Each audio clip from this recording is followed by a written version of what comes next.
All right, yo. Here we go. Back again. Back again because this will be my busy end of the week. Busy end of the week. So I said, let me jump on here one more time before I don't get back on until like next week. I got a lot of stuff going on this weekend. So starting tomorrow. So yeah. Here we go. We got about 60 y'all in here. What's going on? So yeah, let's go ahead and get started, man. Just want to talk about a few fights here, and then maybe do a little something different, like halfway through here, to kind of just see some of y'all's perspective on some of these different fighters. I'm gonna do something a little different here. Maybe we have a few more people in here, but yeah, back with another one. Let's talk about this fight we got coming up this week. We got Alexis Davis and Julia Stoliarenko. Oh yeah, Robert Henry. I'm glad he popped up. I think if he didn't do his video, I'll send him a link and kind of give me his thoughts on Roxanne retiring. Well, not Roxanne retiring, but just other things about Roxanne that we talked about yesterday. So still have an open link for today. So yeah, real quick, Julia Stoliarenko still trying to make this weight. I don't know, man. I don't know. So I'm gonna give you my pick on that fight real quick. Then kind of go through this Invicta FC card. Let's see, we got Invicta FC 46. So let's talk about that. They've already added more fights besides this title fight. Then you got Denise Zamboanga and Sui Ham in their rematch, which is it was a must. That was kind of like Zapatella and Del Boni. That's how bad I felt that fight was a robbery. I thought Denise had done enough to win that fight. I mean, so what's her name? Sui Ham. Let me see the date. What's the date on that? Okay, Robert, so you take that link when I'm ready. Okay, sure. Let me get that thing situated here. Okay, so towards the end here, well, not the end, but once I cover these things real quick, I got some questions too. You know how to talk about these 3Ds in the game. I'm gonna do something different. I'm gonna pull up some pictures of different fighters, and you got to tell me which fighter has them all, or which fighter has what. All right, so midway through, I'm going to do that. So you have to tell me if the fighter has these certain things here. Hold on. What is the next? Oh, yeah.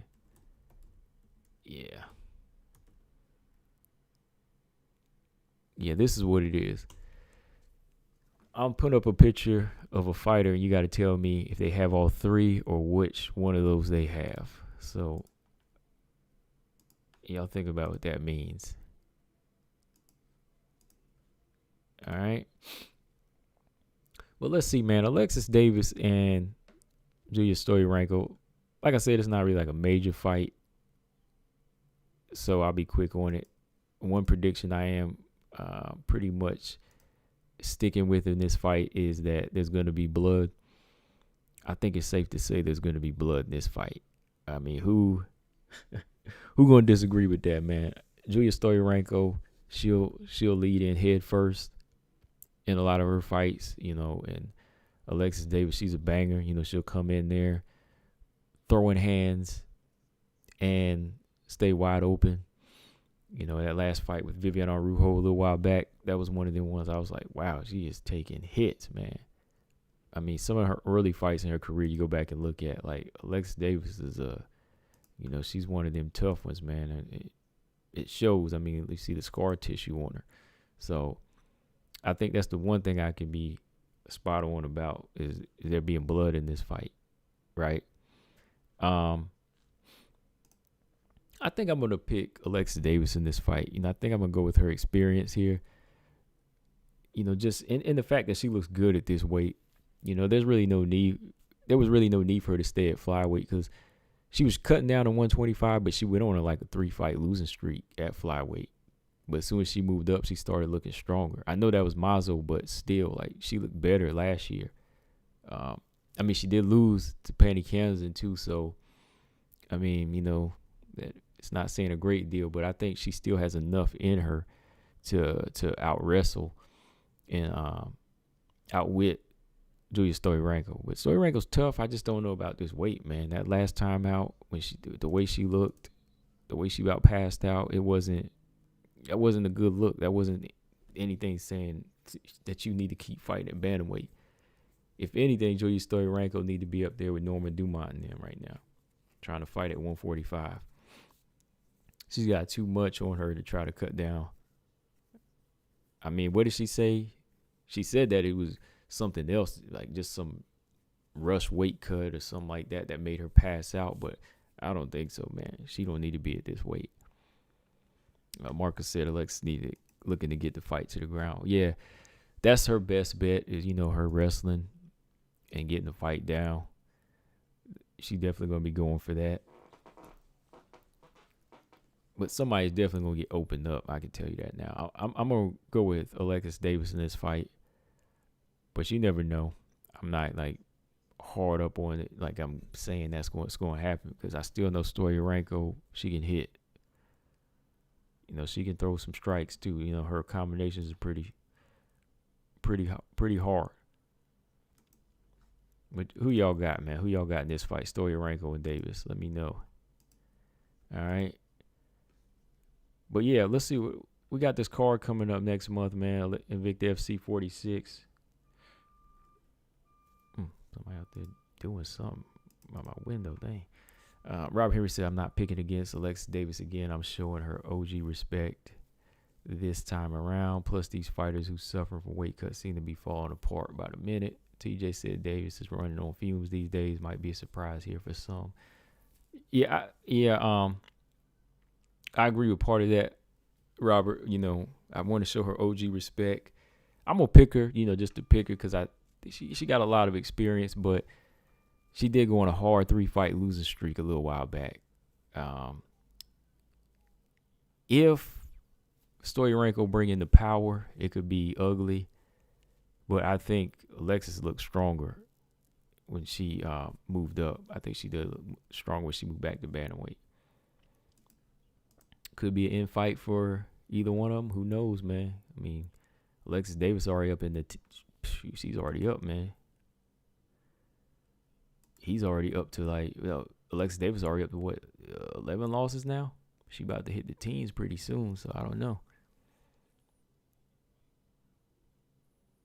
Yeah, Marcus. Yeah, only fight we got to watch. I'm going to go with Alexis, though.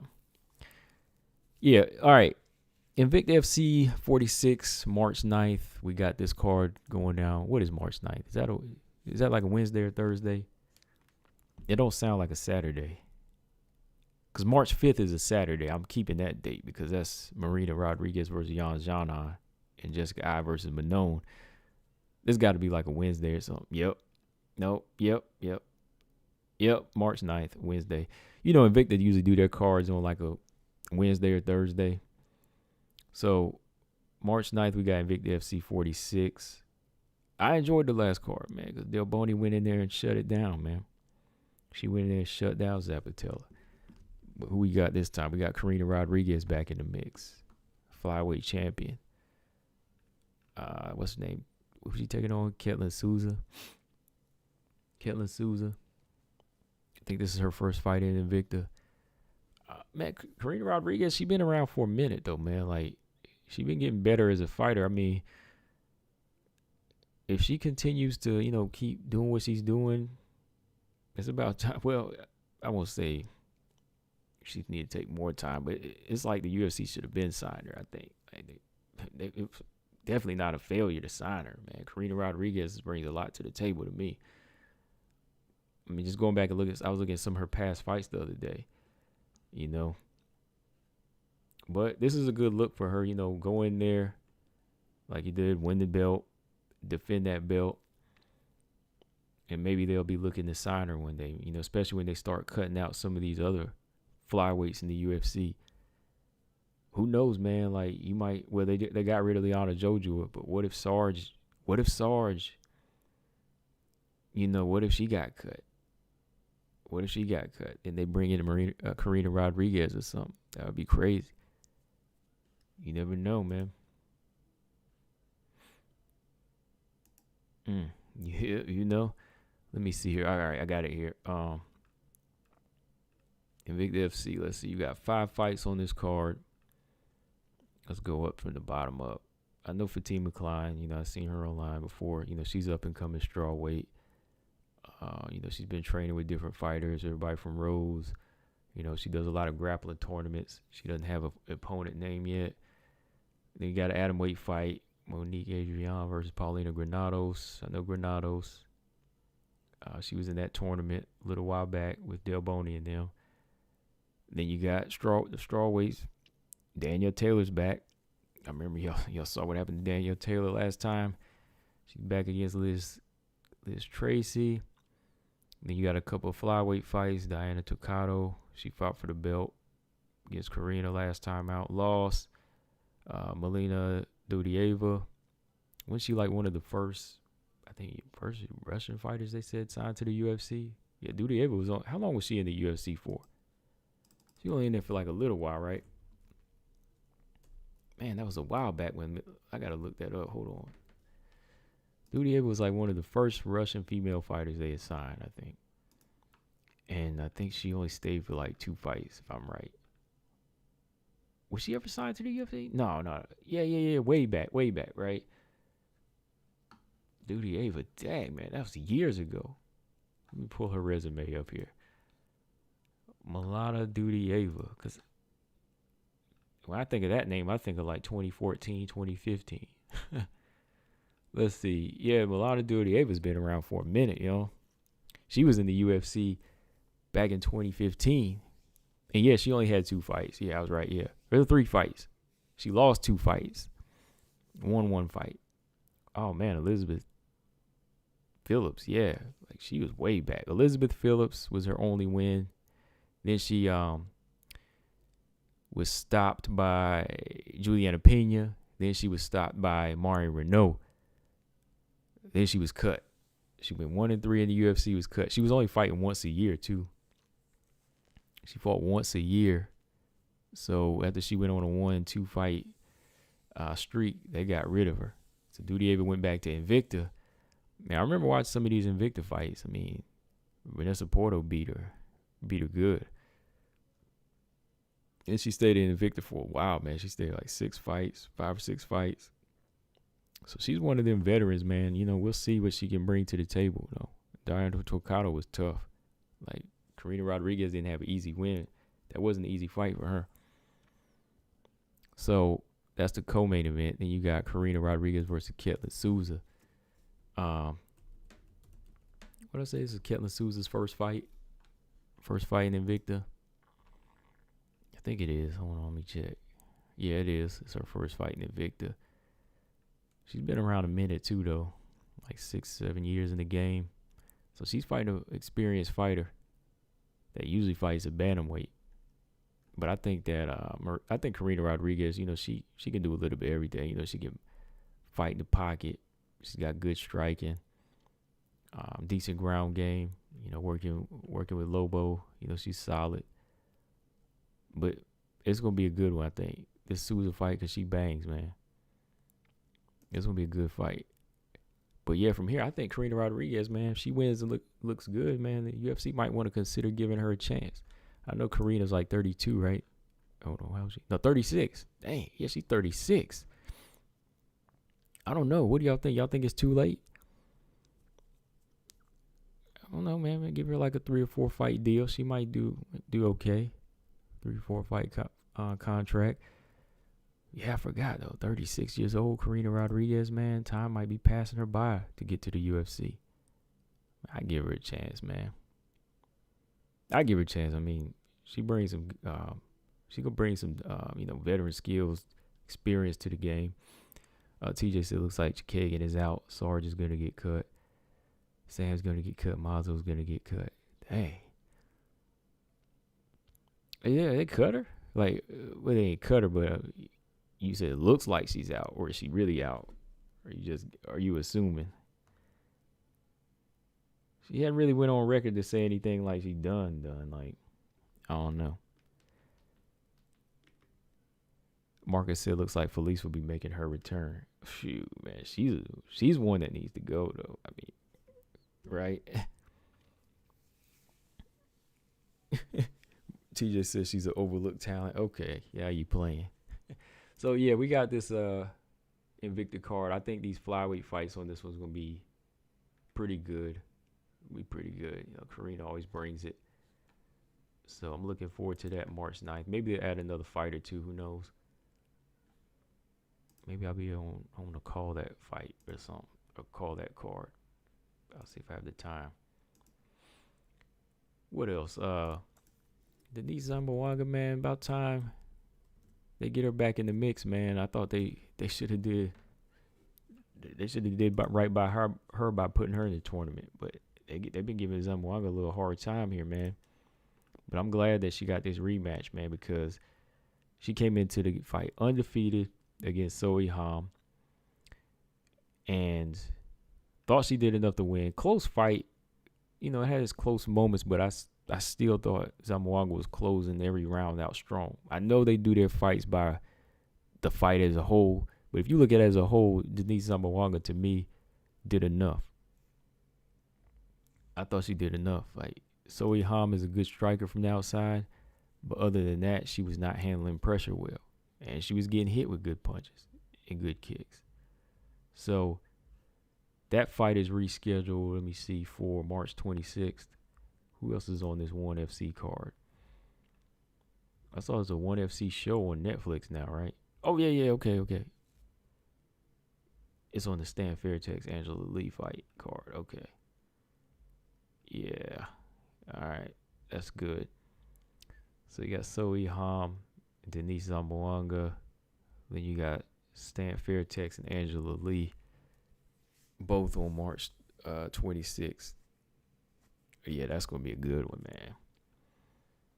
man. I'm going with Stan Fairtex right now. Yeah, I think we'll go with Stan Fairtex. I mean, I have to kind of look at that layoff just a little bit. Dang, man. Let me see. Angela Lee lost 2 times in 2019. She went 1-2 in 2019. Then hadn't fought in almost 3 years. Dang. Went on a back-to-back losing streak. Yeah, I don't know, man. I'm kind of leaning towards Stan Fairtex. And I'm leaning towards Zamboanga to win that fight. TJ said, when is it ever taking so long to re-sign someone? I don't know, man. I have no idea. So, yeah, those are the things I just kind of wanted to run through here real quick. But let me do something here. I'll pull this link up here because I think somebody named Robert Henry wanted to voice his opinion. But yeah, let me pull this thing up here in a couple minutes.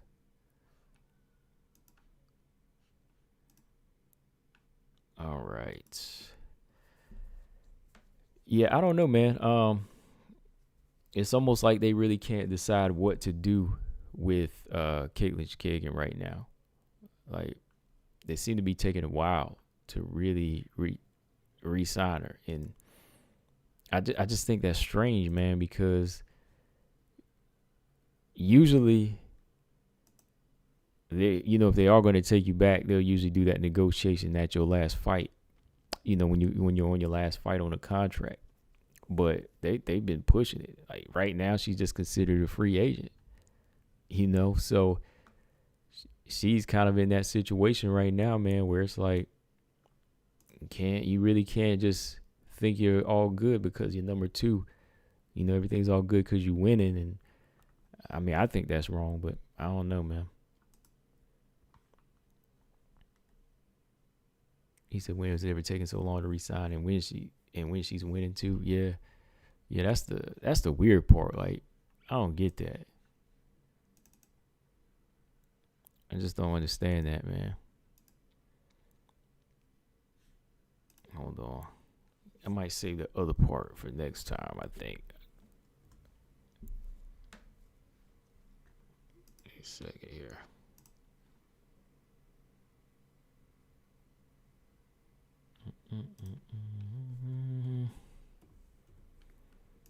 All right, there we go.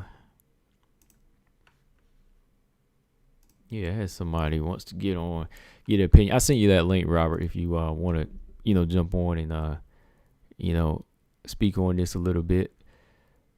Yeah, because as y'all know, we talked about this a little bit. Roxanne, she's done some interviews just kind of talking about where she's at right now in her game. And even whenever she was fighting, even when she was fighting, she was always kind of content with where she was. She never wanted to fight for the belt. I thought that was strange, and want to get y'all's opinion on that. Like Roxanne said, my goal was to fight in the UFC. My goal was never to fight for the title. It was to be the strongest fighter in the world or something like that, So, what do y'all think about that? Straight says they still haven't adjusted the 125, 115 rankings either. Lots of changes, so why are they waiting so long? I don't know. I really don't know, man. Like, I looked at it. When did I look at it? This morning, and yeah, nothing's changed, man. Like, with her being a free agent, you would think like they might just pull her out the ranking then. I mean, let's take a look at the rankings while we're here. The boss said Chikega needs to be re-signed ASAP for the sake of the sport. The UFC is killing their own integrity if they start cutting top contenders on the winning streaks. Yeah, I mean, that's how I see it. Like, you can't keep cutting fighters or take this approach like we're going to cut fighters that are on a winning streak and are going by your standards. They're making weight. They're fighting everybody you put in front of them. Why are you going to cut that person? I thought we cut people when they pop dirty or they don't make weight or they're on a losing streak. Like, she's doing the opposite. She's doing the opposite of everything I just named. So it's like, why are we not re-signing her? Like I said, it don't even come down to having to like a fighter. In this particular situation, it's just like, come on, man. Yeah, they haven't touched the rankings. Let's see. 15 up, Casey O'Neill, Manon, Macy Barber, Roxy, Grasso, Calvillo still ranked. Lee, JoJo, Vivian Arujo, Taylor, Maya, Murphy, Chikagan, Andrade, and Shevchenko. I mean, the division is really going to change up pretty soon. It's really going to change up because Andrade and Calvillo are going back down. It's really going to be shaken up soon because they're going back down. Roxy's going to be retired. Jessica I could possibly retire. JoJo could possibly retire. So there's going to be at least 4 or 5 names that are coming out. And with those shifts, Manon and Grasso, Casey O'Neill, they're going to find themselves closer to that belt, man. So with a lot of the shakeup, even without fighting their way up, some of these fighters are going to be pushed ahead regardless. So they better be ready for that, man. Matter of fact, hold on. Let me see here. Yeah.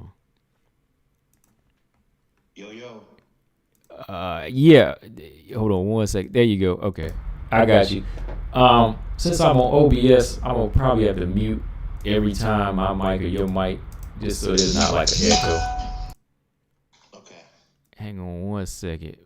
You want me to mute right now? No, you good. You don't have to mute. Okay. I'll just be muting on my part. But let me ask you this, Robert Henry, since you just popped in. What do you think about this, man? Like, a lot of these flyweights are gonna be gone, man. Like, some retiring, Calvillo and Andrade gone. Like, these girls got to be ready, right? Like, even Manon and like Casey, because they're gonna be pushed up regardless. You know what I mean? They are gonna be pushed up. Like, do you think they're gonna be ready in time, man? I don't know, man. I'll say this much about fighters like Casey O'Neill. Regardless if I think they're ready or not, quite ready. Like, let's be generous. Let's say 8 months from now, right? Let's say one of them are called toward a title shot, or at the very least a title eliminator, right? Or something that puts them in that air of the top fighters in the world, potentially. I would say that the mentality that Anne Blanchfield and Casey O'Neill have, despite the lack of experience and maybe lack of really critically examining where they're at, maybe to some extent, arguably, I think they're more ready than the girls that are just kind of hanging around, like all of the older fighters for the most part are either leaving, their career is up in the air like Caitlin Chikagian, or they already got whooped and they don't want to see Valentina. At least it appears like that for most of them, right? And I don't think, I know I'm taking a while to answer this question, but I don't think that Jessica I is going to be around much longer either. So, I think they need an overhaul. I think this is the only way it's going to work, because a lot of the older fighters, not all of them, are kind of stagnating the division. And even fighters like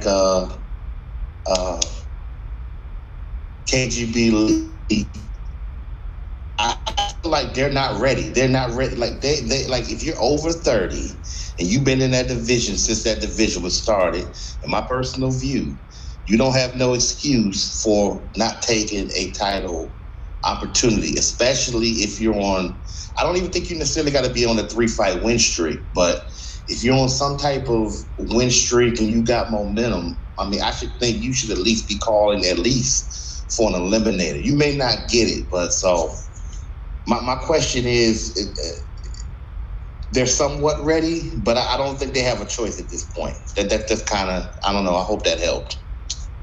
No, that helped. That definitely helped, because it's like, I feel the same way. Like, that's why I'm saying, like, while a lot of these girls are talking, they got to be like training, man, because as soon as they pull like 2 or 3 of these names out,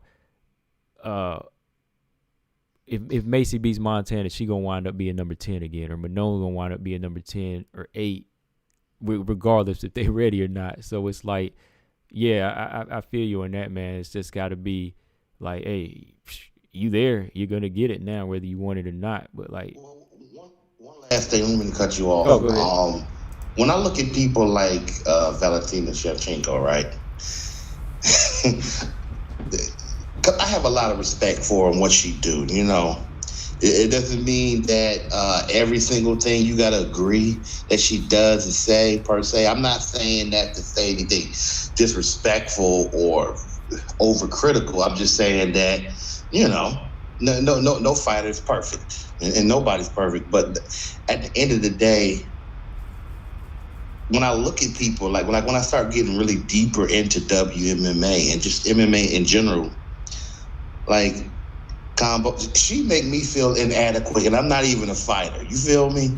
Like, she's very inspirational. Yeah. She's very inspirational, like, because it takes another level of commitment, and that's kind of something I was talking about last night. Like, I'm the type of person where it's like, I like doing multiple things, but if I can't put in a certain level of commitment that I want on it, depending on what it is, I'd rather not really be involved in a certain way or a certain capacity, or back off from it, because at the end of the day, those same girls who are supposed to be the future, they have to look at it as if the future is now. And I think when you're a fighter, I think the mentality is the reason why no much.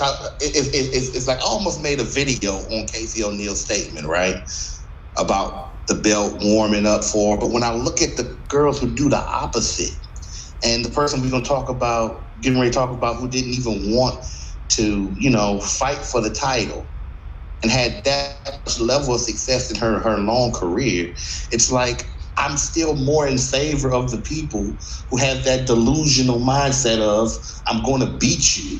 I'm going to be the champ one day. This is my time. This is because they're fighters. It makes more sense in this whole situation. So I just hope that the girls are getting ready, because I'm like, Valentina seems like she's been ready since she started fighting.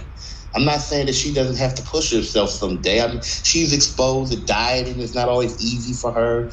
She might be compensating for her flaws as a fighter right now, but she's so damn good, you can't exploit her. You feel me? So anyway, I just want to throw that out there.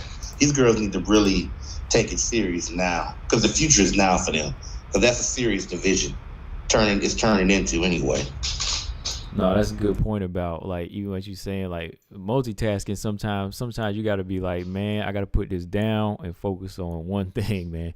And when I see look at Valerie Loretta. you're like, yeah, like, it's suffering. Still do that, but at some point you're gonna have to be like, well, what is more important to me? And I respect her, and I respect her hustle, and I respect that she loves the sport. But I'm like, hey, at some point you got to find a way to get you the right amount of time in, where this ain't all the people gonna remember about you in the sport, if you care about that, Right. Yeah. Like, her performance is gonna suffer. Like, you see it. Like, Valentina, when she's ready to go vacation, she'll vacation. But when she's training, and like nothing can stop her, because that's what she's focused on. And like, her mind state is so different. It's so different. Like nobody matches that. That's why what I was thinking about earlier today, I was just like, with Roxanne, when I read this interview, I was just like, when I hear that mindset from a fighter like her in that mid ranking, it's almost upsetting. Like, I understand where she's coming from, but it's kind of upsetting. But it's like you were saying, like, Erin, she shouldn't have said hype train. But I like the fact that one day she wants to fight for the belt. Like, she didn't just say, okay, I'm good, I'm signed to the UFC, that's my goal, mission accomplished. It wasn't like that for her. It was like, eventually she wants to get there, but it give us something to talk about. But when Roxanne says, like, my goal was just to get to the UFC and not fight for a title, it's kind of like, that's kind of lackluster, man. I'm really disprepared for other people's live streams and podcasts. I'm looking at the sentence right now. Like, I've been reading the article over and over since we talked last night at the end of your live stream, and it's ridiculous, man. And one last thought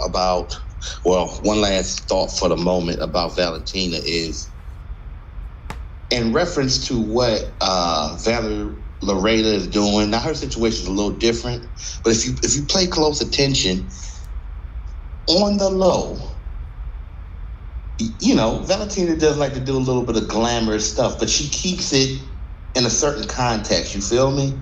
And before she even blew up, she did some very sensual pictures. I understand what BJ was saying at one time on the live stream, but what he got to understand is she never did it in such a way to take away from what her ultimate goal was as a fighter. And at the end of the day, she may have quietly kept leverage that to get more in position to be noticed, but it's about what you do with it and what's your ultimate goal, because I'm telling you, who she is as a fighter has surpassed anything that she'll probably do with modeling. It probably has done the opposite.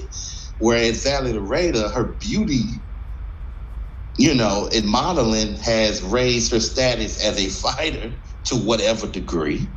But Valentina's status as a fighter has, probably raised that other enterprise up a whole lot too, because people are into you. And then on top of it, she's interested. So she's the complete package. But anyway, on this whole thing about Roxanne saying Well, first, let's start with what you said earlier in the interview about how she got tired of hurting people, and she was taking karate and Yeah. taekwondo, and then she started taking judo, which she got real good at, and then she went back into um, fighting. I honestly think Roxanne Modafarri, one of her problems is that there's people who who have fun fighting, right? They enjoy it. So there's the people who came into MMA who have fun fighting, and they were having fun with it at the time. And then there were people who love fighting who were also having fun. I don't put those two people in the same categories. Some people have fun while they fighting, and some people love to fight. Like some people, they're ready to fight, not necessarily like they're gonna go out in the street and start a fight, but like their senses and their awareness, like they're ready for that level of competition, right? And I think what happened to Roxanne Modafarri was she got into it, and she probably got into it slightly. I don't know if she got into it older, but I know that she's older because the UFC. Anyway, WMMA is young. So anyway, that's the first thing. So I think she came into it as in like, oh, I can do this thing. I have some skills. So she might love martial arts, but she might not love mixed martial arts. I think that's the problem for a lot of people. Like an example in my video that I promised you I was trying to get up. I deleted a bunch of stuff. For some reason, I could only record 1 minute on my screen recorder, and I was going to do it a different way, but I just said, let me go to bed. Maybe I'll still do a video on it. Or maybe I'll throw up a couple more videos. I don't know. We're still working on that. But anyway, man. So, what's his name? What's the brother that used to fight for UFC? He was fighting for Bellator. We got Jackson, Rampage Jackson. Yeah. Mm-hmm. Rampage Jackson had made a statement that he's noted for. One of his statements was when he retired, and they asked him why was he retiring, and he said he didn't really consider himself a MMA fighter. He actually, if I get the quote, the gist of the quote right, he was trying to say that he wasn't really a fighter per se. He just had the ability to do it. You feel me? And maybe at the time, it was who he identified as because he was doing it. He was making some money. But he said he didn't have a heart no more for fighting. And he ended up coming back. I don't know why he came back. I'm not trying to judge him. But it may have been best for him to, not come back because, again, you're still beating people at the highest level. And in the same token, you're saying you're not really a fighter at heart in the spirit. And I'm thinking that maybe that's the problem with Roxanne Modafarri is that all the time she was a martial artist who could do mixed martial arts, but she wasn't truly a fighter. And I think that this whole happy warrior gimmick is just that. I think it became a gimmick because I think that she was hiding something the whole time. And if you look at her actions versus what she say, talking about, well, I'm glad that the fans are going to be there for my final fight. And I'm not saying they don't mean anything to her, but I'm like, but she's been criticized by me and a whole bunch of people. And even on online Twitter, and you can find it, Instagram, her own fans. So it's like, do you really care that much about the fans? Like, I felt like she woke up kind of late in her career and maybe realized that maybe she could have went a different direction. I don't know, man. It's just the only problem I have with Roxanne Modafarri is. Let me ask you this. I'm sorry. Let me ask you this though. Like, what do you think is worse? Like, a fighter, somebody that's a fighter, a born fighter with average skill, or somebody who just has the ability to fight? Like, which would be the worst to be, do you think? Like, let's say, okay, like the perfect example I think is like Julianna Pena. She's a born fighter, but let's say like a born fighter with average skill versus somebody that doesn't consider themselves a fighter, but they have the ability. I'm sorry, I went off. I'm sorry. I Oh, didn't hear anything. Could you please repeat that? I'm sorry. yeah. I said, which do you think would be better or worse? Like somebody that, like you said, Roxanne, that has the ability to fight, but that's not really a fighter, or somebody that's a born fighter with like subpar or average skill. Okay, so somebody who's born with the talent. Yeah, or just born with that. Match. Yeah, just born with that, likes to fight, that likes it. Doesn't even have to have the best skill. They just know they like to go in there and be a dog, like Pena or somebody like that. Definitely more like Pena, because I think Pena is more of a dog than a natural talent. I think she's extremely talented. I think she's extremely gifted with certain attributes in terms of endurance. I think she arguably right there up with what's her name? Who is that? Felicia Spencer arguably has probably the best chin in the history of WMMA. I mean, I think she's awesome talent in terms of the attributes that a lot of fighters don't have. Because I think wrestling talent, from a psychological standpoint, a lot of people don't want to be wrestlers. You know what I'm saying? They want to be knockout artists. You know, if you ask me right now, which one would you rather be? I'd rather be a knockout artist. I mean, I respect and I got love for wrestlers, but the reason is because if you can master how to pinpoint and throw a punch and knock somebody out, well, that's all you got to do. But a wrestler, it's a grind, you know, and the fact that she had to not only out-wrestle Pena, but display and actually showed improvement as I'm sorry, I'm looking at the comments on my tablet. That's what I was trying to do. Okay.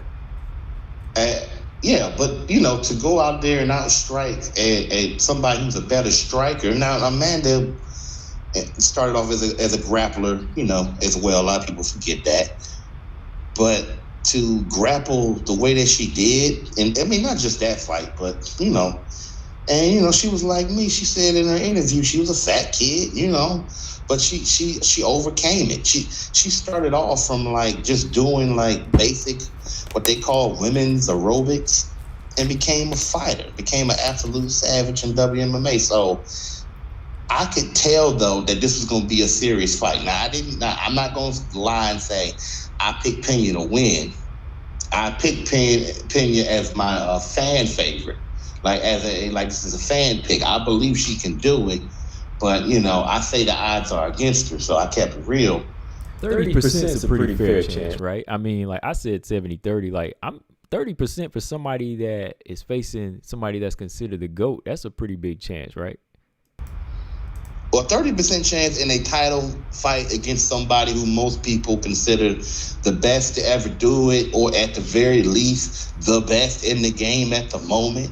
You know, who's taken out, you know, despite controversial, whether you want to say this person won, this or won that, the fact that they've been called the winner in all these big fights and has just, in some cases, have just beat down and made some girls look real bad. Like if you looked at that Megan Anderson fight, I could understand you'd be like, man, I don't know who here can beat her. You may realize in reality somebody is possible that she could be beat even now and that she's lost before. But, you know, it's a fight. Anybody can be beat. So, yeah, but 30% was high. But, you know, Pena was like, no, I believe 100% that I can win this fight.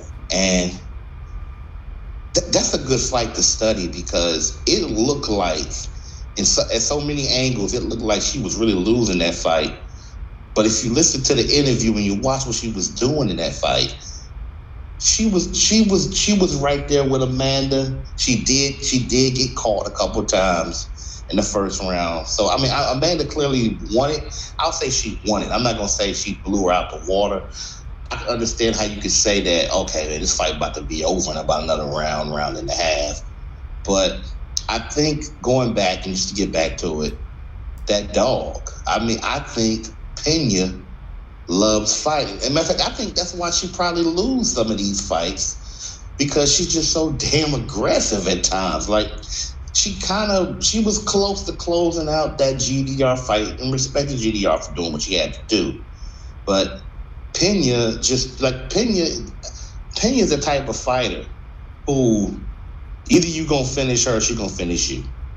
Right. That's what she. Cyborg is probably the best comparison. Cyborg.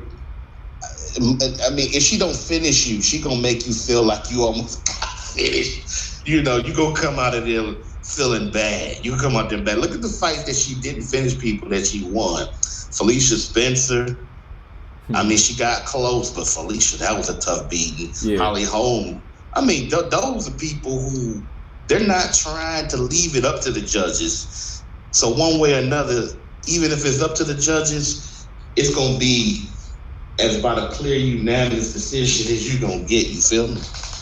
Oh, yeah. Hey, look, I had to go back up a comment. TJ knew I was going to put the spotlight on this comment. I'm on a bite. Even if he's baiting, I'm going to read the comment here. You let me know what you think. All right. People hype Valentina up too much. Aaron Blanchfield has a point. Valentina has looked dominant in several fights so far, but honestly, against who? Okay. Here's the thing that TJ got to understand, okay?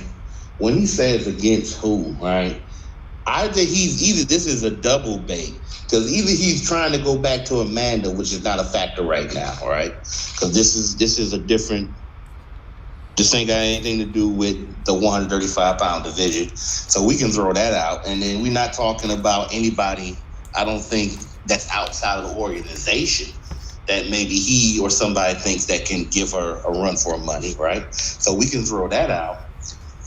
When you say against who, it's kind of messed up, because I would understand this argument. Okay, like you remember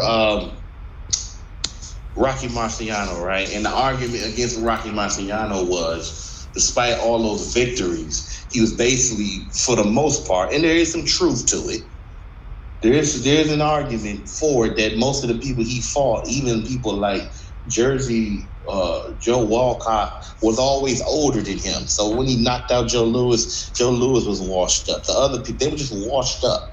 So not everybody he beat was washed up, and a lot of what made him good was he was tough. But Valentina, pretty much these people that she's beating, they're in their prime. I mean, Kayla Chikagian was like 31. That's prime. Kayla Chikagian is beating all the other girls in the division, and Andrade was beating all the other flyweights. So I'm like, I know she only fought so much at flyweight, but the type of fighter that Jessica is, she give people a lot of trouble just off of her attributes alone. So I don't really know what he's saying is that she's overhyped. And let me say this one thing, just to side with him a little bit. I understand that there's this whole idea of hype, like in terms of people being rated high, like maybe everybody gets a bump up and being slightly overrated. Like everything that they done was great. You feel me? Mm-hmm. Like I understand this. People love Michael Jackson. Can Michael Jackson be said that he's slightly overrated? Maybe, because not every single song that he did is better than a song that I could compare to Prince, that or is excellent in a way. It doesn't mean that Michael Jackson is still not the king of pop, historically speaking. So I understand, like, if you get tired of people talking about Valentina, but Valentina is historically doing stuff in a way that a lot of fighters, male or female, just don't do. So I just can't see how she can be proven overhyped. And again, she's always willing to fight anybody. She's fought at multiple weight classes, has excelled at it. And another thing, defensively, she's up there with Floyd. I mean, you know what I'm saying? Yeah. She's up there with people before that. She's up there with let me think of some really good. Let me think of some MMA fighters. I mean, Anderson Silva in his prime. Why are you thinking of that? Look, all right. So like 7 comments later. See, I know he's baiting, because look, 7 comments later, sarcasm. Just a lone word, sarcasm. Like, that ain't got no. It ain't even tied to the comment. Like, you could be talking about whatever. Comment from us in the comment section. That's what TJ do. That's all. It's all love. I ain't mad Oh yeah. Yeah. Hold on. Picture you. I'm sorry if I'm taking. I'm just reading this comment out loud. No, go ahead. Picture yourself looking through a magazine with all of Valentina's bikini photos, but you have the one picture somewhere in the back with Priscilla Catchell wearing the hot tub. You need to stop, Marcus, man. Priscilla ain't do nothing for. That's another person that I respect. I respect her. I think Cachoeira is just tough as nails. Now, she's been through a lot of stuff, and part of that helps, I guess. But I think Priscilla, I'd rather see Priscilla stay. I want Roxy to go because Roxanne Modafarri wants to go. But she's acting like she never was supposed to be there. And it's kind of sad because I know I ragged on her, but I still do respect her as a fighter. I think she's a good fighter. I think of her generation, she's still one of the toughest matchups at 125 pounds. Even Kayla, who I think is... No, she is because Casey O'Neill, so many people are picking Casey O'Neill to beat her. I mean, you're picking Roxy to beat Casey O'Neill, so she offers a lot going into this fight, man. She's still dangerous. She's very dangerous.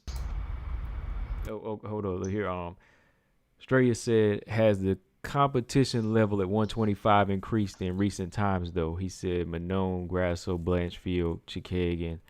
Definitely. Yeah, definitely. I mean, since Sarge and Nico were around, like, it's definitely gotten better. I say it's increased no less than 50%. Yeah. It's increased no less than 50% because after she knocked out, no, it was even later than that. After she beat Liz Carmouche, right? She just embarrassed Mooch. I know some people say it was a born fight, but whatever. She just took her to school. People was like, man, I don't know. I just really don't know anymore. Like, who in this division is even going to... I mean, Araujo. I mean, yeah, I'm not saying Araujo can beat Valentina, but Valentina not going to go in there and play around with her. You know what I'm saying? At least I don't think she is. No. I think Araujo is still a dangerous fighter. 100%. You know, like, she may be 2-rounder or 2.5-rounder, but yeah, Araujo, them 2 rounds. that's all you need. That's all you need. Yeah. She's more like a Conor McGregor type fighter. Yeah. That's what Conor McGregor gameplay. He want to beat you in about 2 rounds, or at least beating you so bad to the point he can just finish you off later. Mm-hmm. Yeah.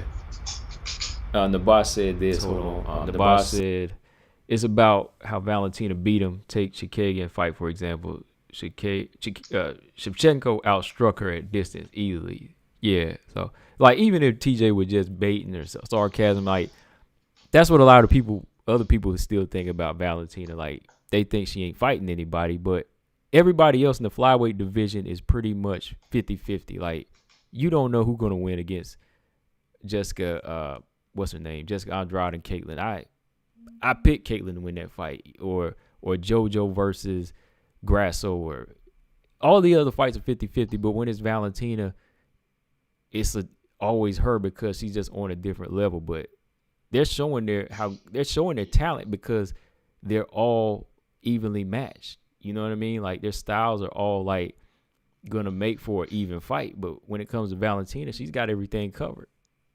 She has everything covered.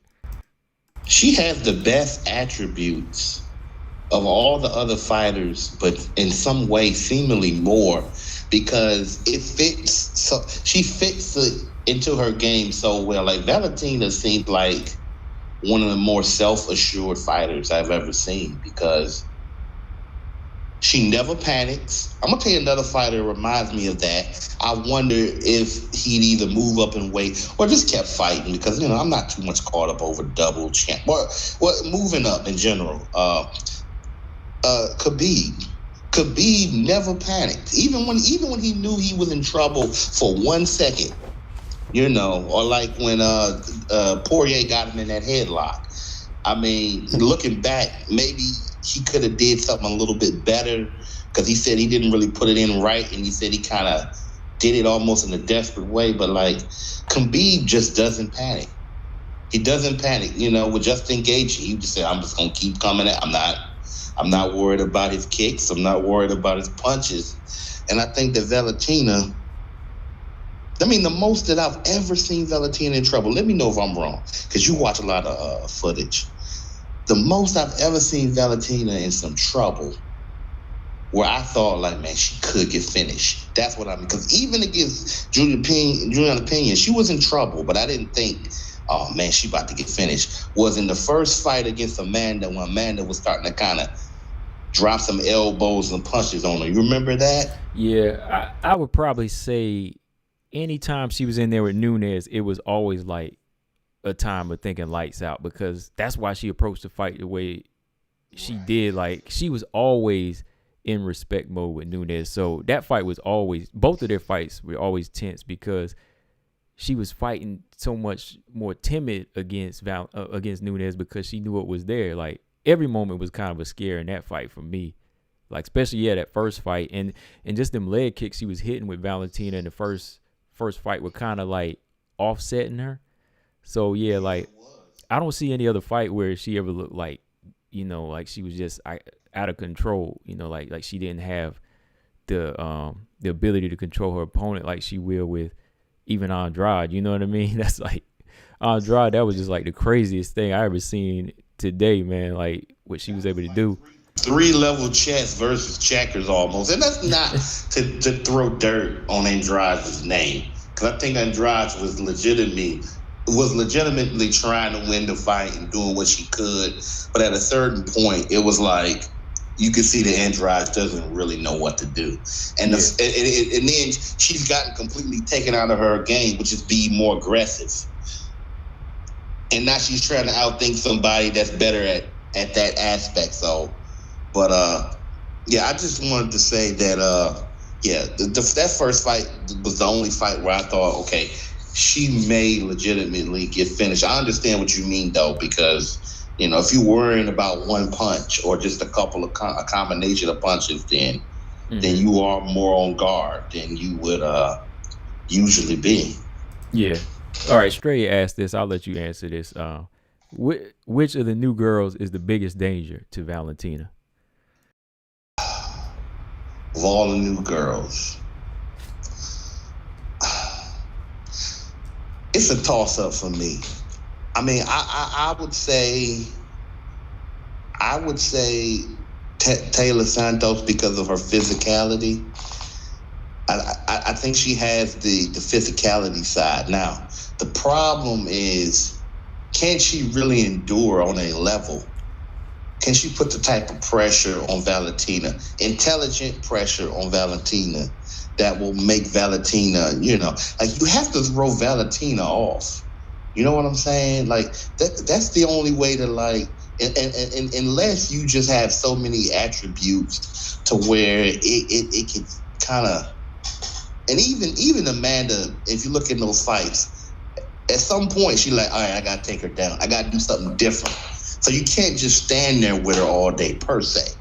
I think Talia has really good strikes, but I just think that if she tries to patiently go at it, so it's a toss-up between her and maybe Manon, because Manon has the type of kicks that I wonder, if she threw those karate kicks at Valentina, like, could she damage her knees? Could she damage her? So I think she has more all-around attributes.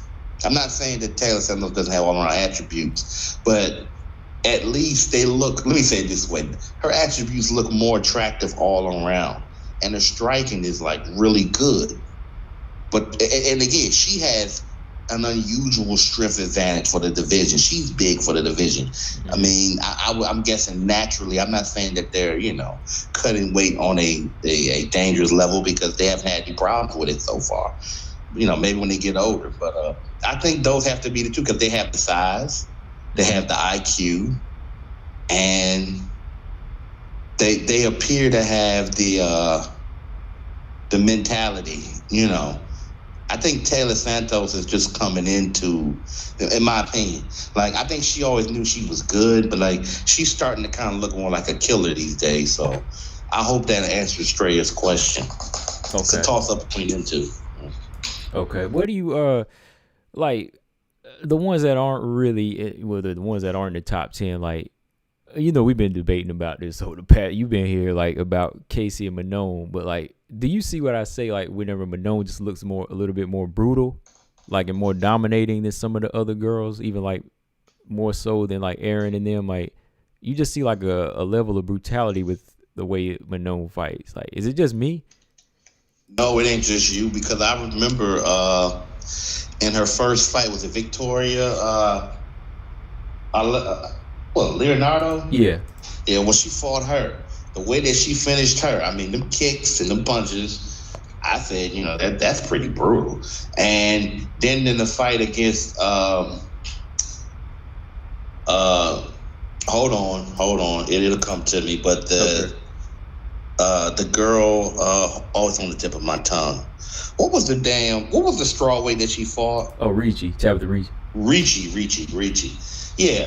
If you look back at it, she literally had put her head up against the fence. You know what I'm talking about? Yeah. She had failed. She had caught her with a combination. I'm glad they stopped the fight when they did, for her sake. Because they stopped it right there, but Herb Dean let her get back up, and she got brutalized, bro. Yeah, you're right. But you saw, you're right. You're actually right. They didn't stop it after that. I mean, they waited after that, and then they stopped it. Right. She had her head, she posted her hand on her head and said, boom. And I'm like, that is almost, that's like kind of like Andrade level type. You know what I'm saying? Like, stuff like that you don't expect to see from a lot of fighters. The smaller ones, I guess. So, I mean, that was pretty brutal. Like, she getting her up out of there. Like, I have respect for Richie, even though I don't think she took that fight. Like, she didn't play around with her. Like, she got her the heck out of there. So, I can see why you would perceive her as the more brutal fighter. I think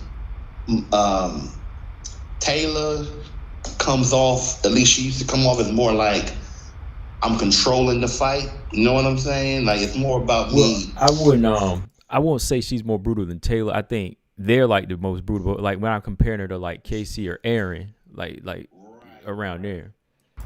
Oh, definitely. I think that what I'm just saying is that I can understand why somebody would, at least up until that fight against Joanne, or perceive Taylor is not necessarily. Maybe if they're not paying attention, because again, if people who don't really understand, ground game, right? They don't necessarily understand how thoroughly she beat, Jillian Robinson in that fight at a certain point. You know what I'm saying? Mm-hmm. Yeah. But Jillian know that she got roughed up real bad. I saw the elbows. I saw the fist. I mean, but I saw the control and the power. But yeah, they're definitely the two. Like, they're the ones that's like if you put Casey against one and against the other, like, I think that even if somehow they won, let me say it this way. Or just say they survived the fight. I think that Casey O'Neill and Aaron Blanchfield is going to bleed before Talia Santos and Manon. Definitely. Okay. Mark Robertson said, given Valentina's Muay Thai experience, MMA experience in general, is Manon or Taylor going to show anything new to Valentina? He said, I'm not so sure. I'm not so sure either, but that doesn't mean it won't be an interesting fight. I mean, I think that's the thing about strategies and stuff. Sometimes you gotta like come up with stuff that's just so unorthodox. Like, maybe it's not a matter of showing her something different, but maybe at what point in the fight you try something else. Or I know sometimes that's easier said than done, because sometimes you got to survive long enough to even get to that, right? So, but I think one of the reasons that Valentina is beating a lot of these girls is she don't have to do a lot of thinking. That's the problem, and then that's when you're really talking about some high chest level so to speak, because if I don't have to think about what I'm doing and I could just keep flowing with it and just go round after round. Like, look at the fight against she had against Lauren Murphy. Did Murphy do much in that fight to make Valentina think? I don't think so. Maybe she had 1 minute one moment where I think she did something that was kind of unpredictable, but I thought that was just more of a reaction. But it kind of worked for 1 moment, and after that, Valentina went right back to beating the crap out of her. So I think that trying to outthink her, and unless you're on a certain level or your observational skills are phenomenal, where you can pick up on something, your team can help you pick up on it and implement it. Yeah. I think you just got to go in there and just, like they say, what brought you to the dance? You got to go in there and say, hey, I know that grappling is what got me here, or I know being in the clinch. Like, that's kind of like what I like about Rocky Pennington right now. Rocky Pennington, even though the jab and her punches are getting better, she stayed within what she do well. And these girls like Macy Chiasson, where I'm gonna have to be honest, that combo, I kind of enjoy seeing her get her wig split, fight a little bit. Look, I ain't mad at you, man. Cause look, I was mad at her, man. I ain't gonna be mad. I was disappointed that she let this bantamweight move up and handle her. But I'm with you, Rocky. Like, Rocky had me going. I was like, I love this jab, this clinch game. It's just like shutting this girl down. And Macy was like, man, Macy, I can't even talk about right now, man. I was disappointed. You want to know what it is, Combo? See, we've been following the fight. Well, I know me. It's been consistent since 2017, maybe a little bit before. And the hardcores know that Rocky Pennington is really a talented fighter. But even though they'll hear us laughing about, making jokes about her, talking about a man told her she just wanted to be done or something like that. But we know damn well that Rocky is, and we pay attention to improvements. But the only reason I brought up Rocky was because Rocky, that's the reason why she was able to beat Pena. Pena is fighting Rocky's game. You can't outdo Rocky at what she does unless you're on a certain level. I mean, would she did that against certain fighters? Maybe, maybe not. But she tries to put you into her game. And I feel that a lot of these fighters, they fall and they get lured into the trap of doing what other people want them to do instead of be like, you know what? I don't care whether the fans like it or not. I mean, look at the fight against, here's a great example. Romero against Adesanya. Yeah. Adesanya said, he did fall for it one time. So it did work for one time, but he was able to, survive the punch that Romero threw. But at a certain point, you're like, you know what? If he don't want to come forward, I'm the champion. I know I can continue to hurt him. And at the end of the fight, he said, look at his knee. I hit him 1,000 times on it, and he didn't want to come in. I jabbed him when I could jab him, and I kept kicking him. It's like, he got to come to me. If I can keep kicking him, and I'm winning the fight, and he getting hurt, I'm not going to do what he want me to do. I'm going to do what I have to do. Right. All right, hold on. Lolita said Taylor Santos is a good fighter, but I don't believe she'll beat Valentina at this point in her career. Well, what point is a problem? Yeah, that's...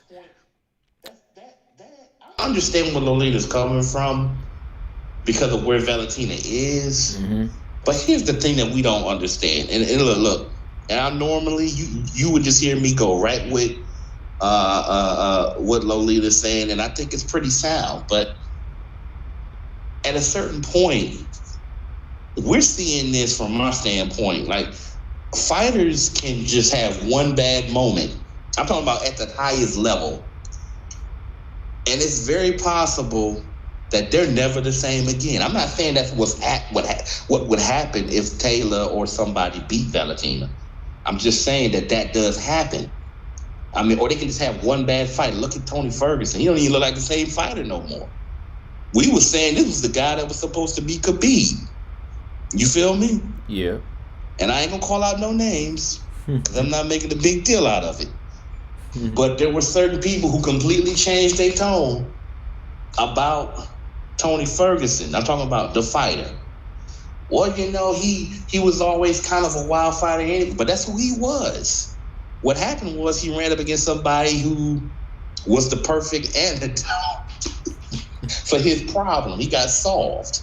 Yeah. You know, his geometry, his calculus blew up, and he was never the same after that. Plus, by the time that we wanted to see the fight that he was supposed to have, it looked like fate was just gonna make sure it never happened. So it is what it is.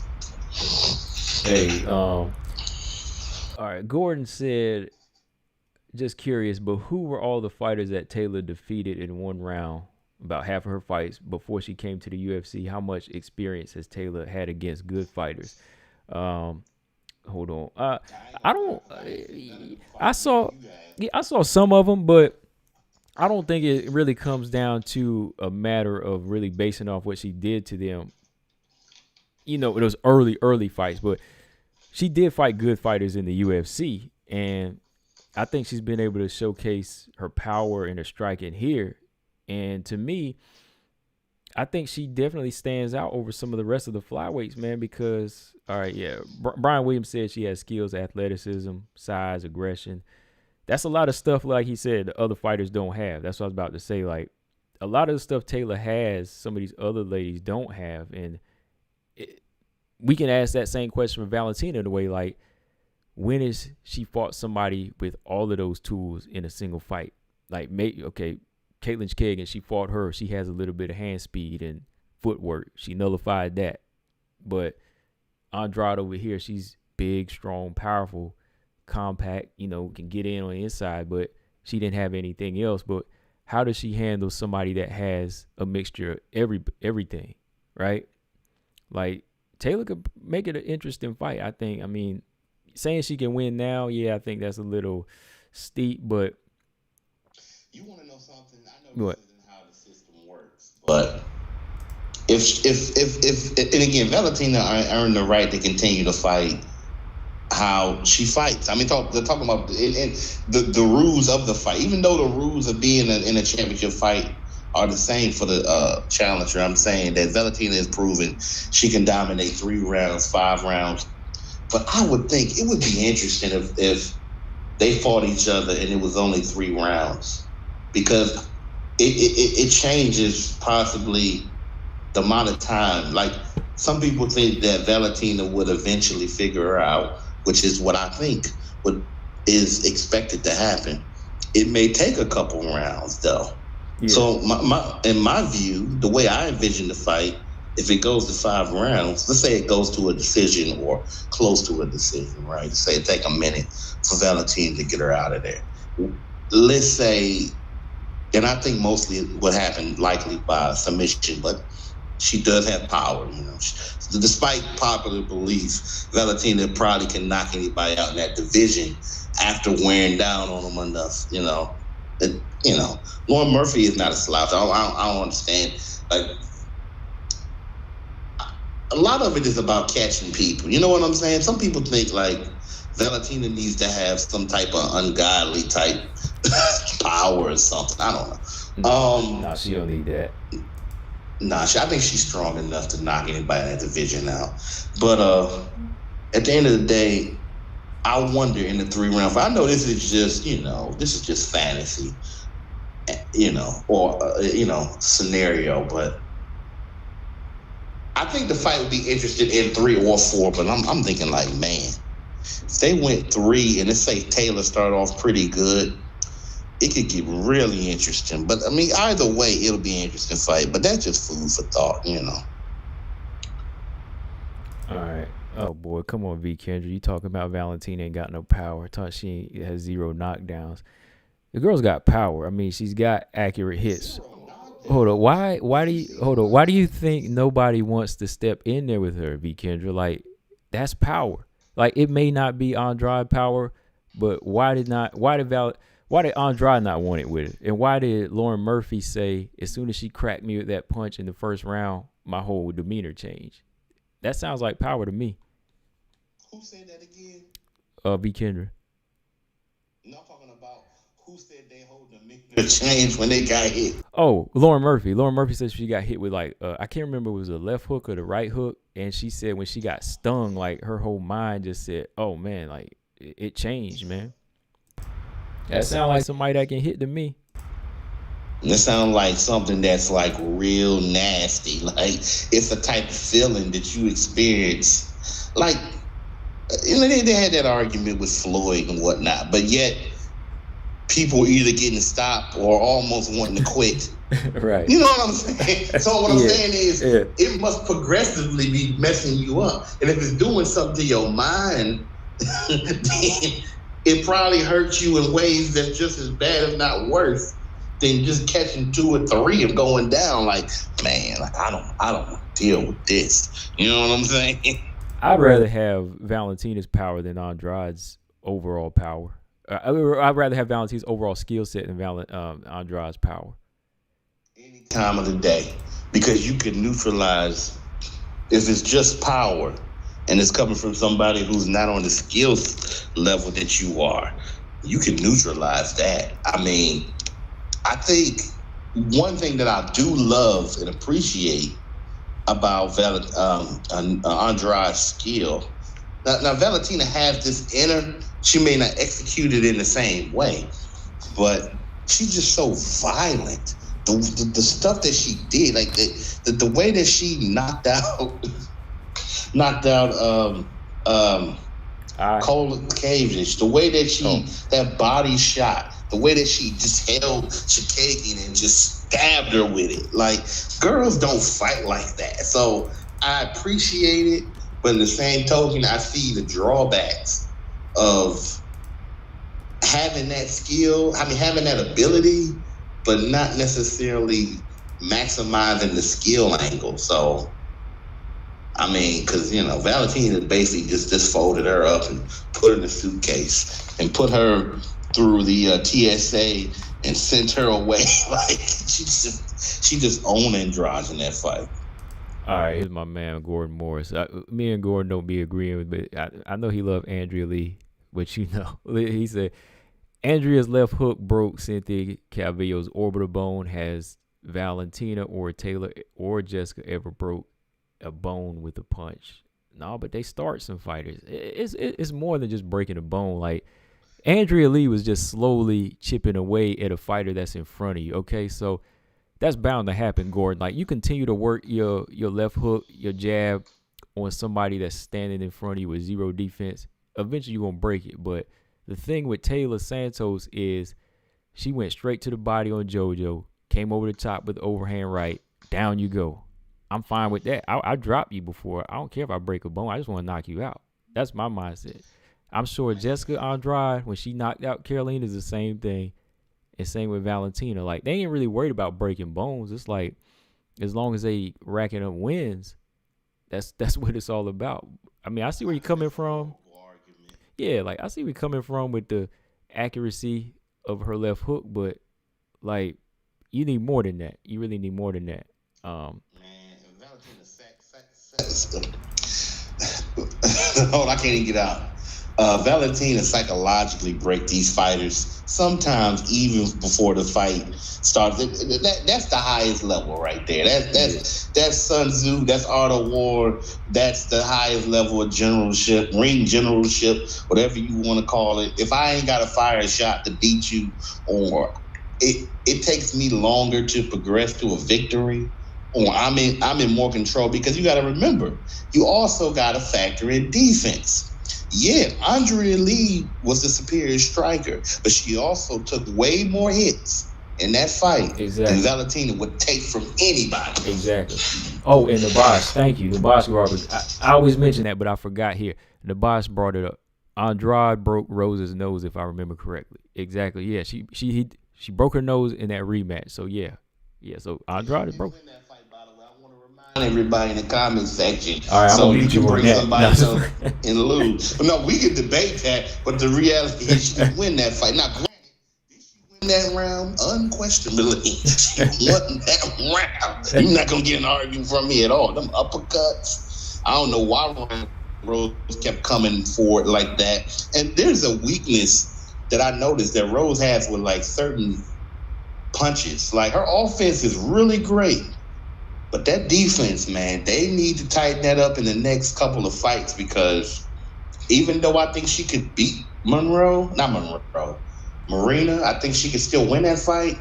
Man, if they ever figure out where to throw punches at her, because even with Wei Lee, like, I'm not saying Wei Lee didn't fight well. I know y'all gonna say that. A lot of people, man, let me just bring this up. I'm not gonna spend a lot of time on this. Everybody's saying that Rose is being gifted. Like, some people say that she's being gifted these victories. Now, there are some situations where I'm like, all right, maybe she didn't actually win that fight.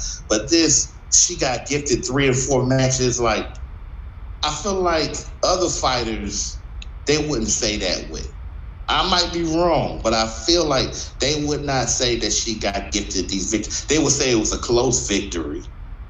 I mean, I don't know. I mean, I know that Angela Hill lost some fights that I thought she definitely won, but I'm thinking she's doing enough, at least according to the rules as I understand it. But I'm not mad if somebody thinks that, well, at the end of the day, I think Wei Lee did enough. Okay, fine, fair enough. But to deny that Rose did enough to win the fight when Wei Lee was sitting there on her back.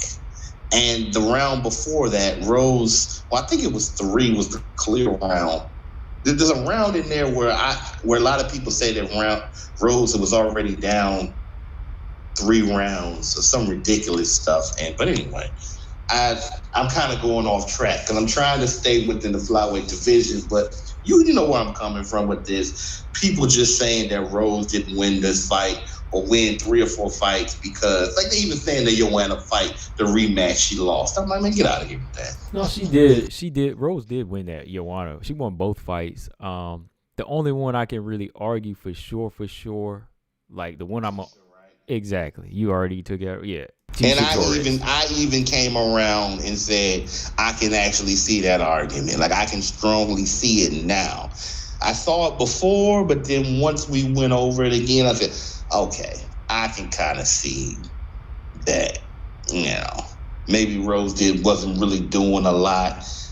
And it's funny, though, because sometimes those be the ones, those fights from years ago, before people really start getting some notoriety and they fight in more bigger fights for like titles.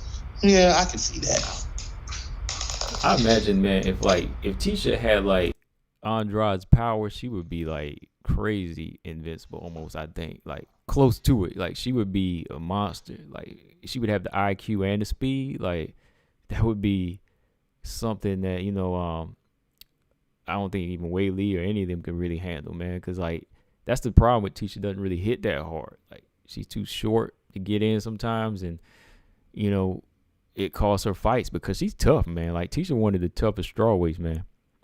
I don't think anybody can lie with that. I think if you're very skilled, though, you can neutralize. Like what I'm saying is, I know fighting somebody in Joanna is hard for somebody like her, and just people in general, right? But I think that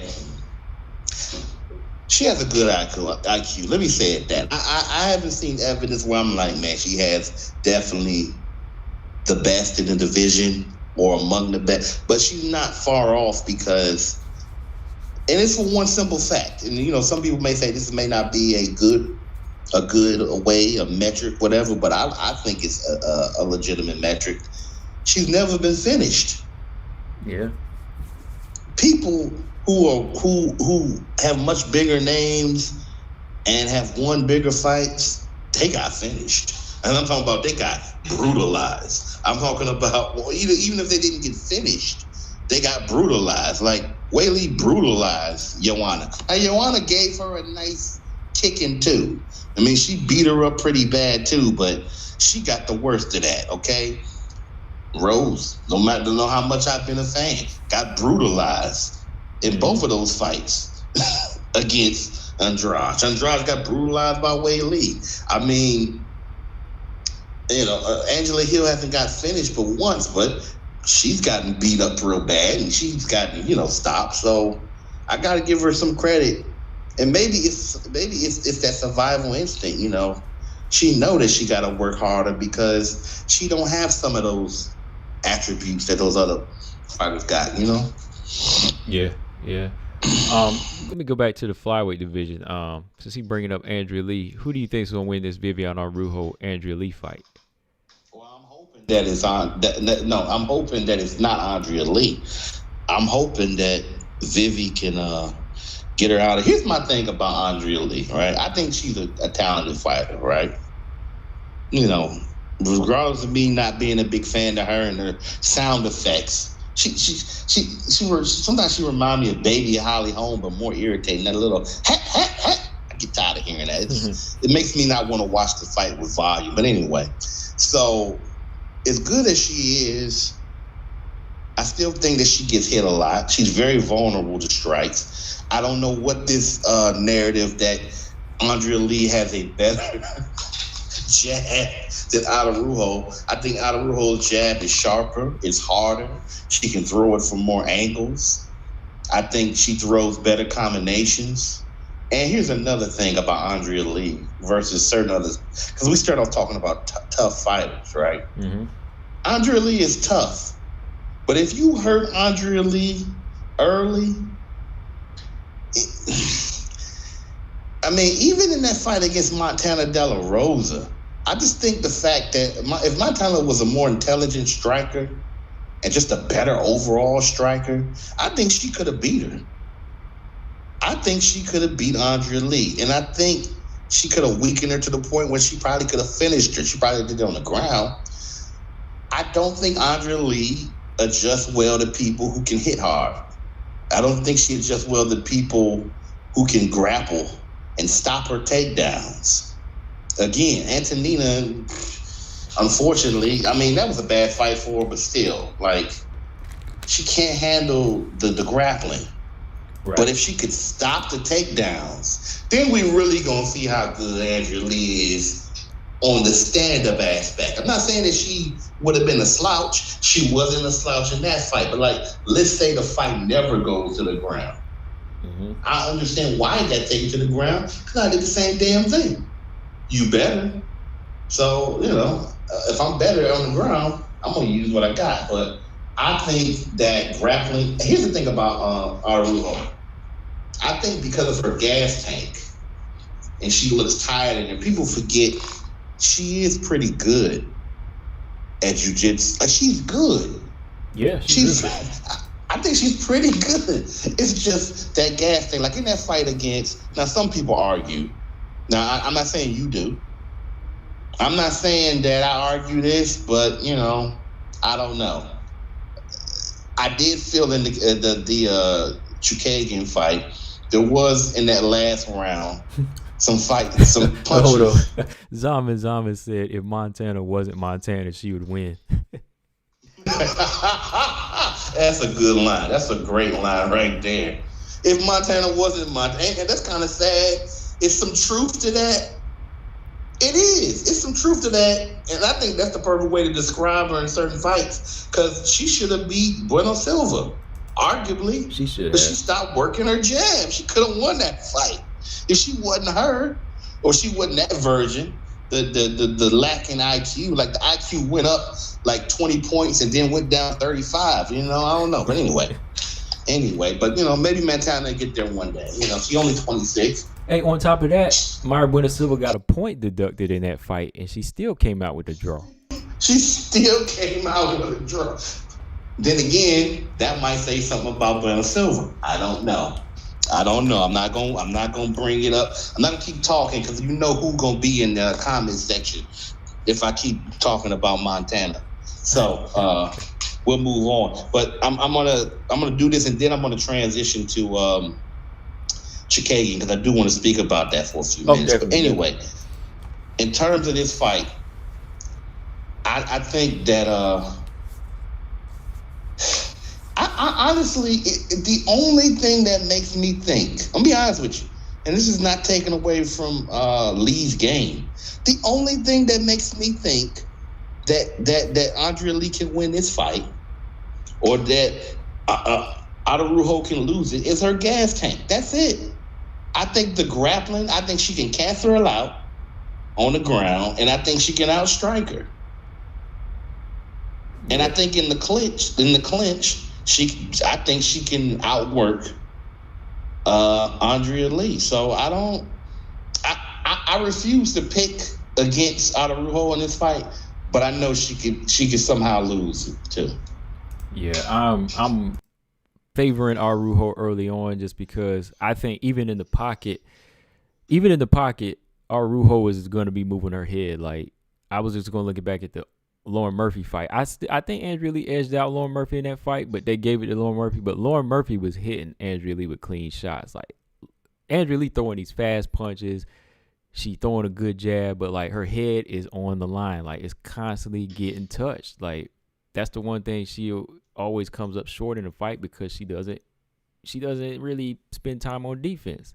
So if she winds up losing, I mean, it's because Viviane Araujo is going to be too slick in there and landing in big power shots. Nabasha said was that you in Nabasha? He said you got, he said Araujo by first round TKO or decision. Dang, he said she's going to stop her though. Well, let me say something about her winning by decision, because I do believe she can stop Andrea Lee. I think if she catch her in the pocket and rock her, that could be it. I do believe she has enough power to do that. Because Andrea Lee's not the most defensively responsible fighter. Now, she's a fighter, so you may rock her and she may be managed to survive. But, and again, maybe she can catch Araujo with something. But I just think Araujo's attributes, she's less likely to be submitted. I'm not saying it's impossible. It's possible. But she's much less likely to be. And that's another thing about her, okay? And, shout out to WMMA Addict. He said one thing that was interesting about Araujo months back. Even in fights where she gets tired, right? Her reflexes are pretty good. I'm not saying that she don't get caught. She get caught because she gets tired. So even when Chikagian was starting to kind of rack up the strikes, someone with air strikes personally, but I saw, but she did catch her a lot in that third round, and I understand why they gave the fight Chikagian, I guess, right? Yeah. But even when she's being hit, she's still kind of dangerous because she don't fall apart in the way that TJ, what's your girl name? TJ's girl. Just retired. Claudia is in there looking dead. Claudia get hit all the damn time when she get tired. I mean, to me, I think she get hit the most of any tired fighter, other than maybe Connor. So I think that she's sitting in. I know Claudia's sitting in the 16-wheeler in the passenger seat right now with her. But anyway, I think that I'm tired. He's going to be get on the ground. That's definitely she's gonna spit. I just think she's gonna lay on top of her. That's all she would do. But I definitely see. I agree that it's not likely, unless something changed about Araujo, she's not gonna win by decision. It's not likely that she's gonna win by decision. But it's only a 3-round fight. But all she ever been in with 3-round fights, and she ain't got no gas tape. So yeah, it'd have to be like no later than like early third round. You know. Okay. So yeah, I'm just looking at the comments. I got some interesting stuff here. I mean, B. Kendra brought up the point that Andrea Lee was in like an armbar with Antonina for like a good 5 minutes before she submitted her. You know, that's kind of a question. I mean, I guess it's questionable a little bit. I mean, I don't know why she sat there in that triangle with Antonina, like she couldn't really finish her. I'm thinking like Araujo is much better, I think, on the ground, and she would have got a quick finish. But I think when it comes down to it, it's going to come down to who does better in them exchanges. And I think if Araujo is working on that gas tank, she might have more success there. TJ said Robert Henry is king of fake news. You woke him up. He came right back when you said that. All my Savage reports are authenticated by the WMMA universe, so I'm not worried about no false reports. All the false reports was that Claudia was gonna get back in the title contention one day, and that she was properly dieting the whole time. We sitting there waiting for the next fight. She's sitting there on the beach eating, I don't know, burritos and whatnot, on taking pictures on Instagram. like, what did you say, Kama, talking about? She ain't talked about fighting on Instagram for years now or something. I was being serious, man. I wasn't even trying to joke.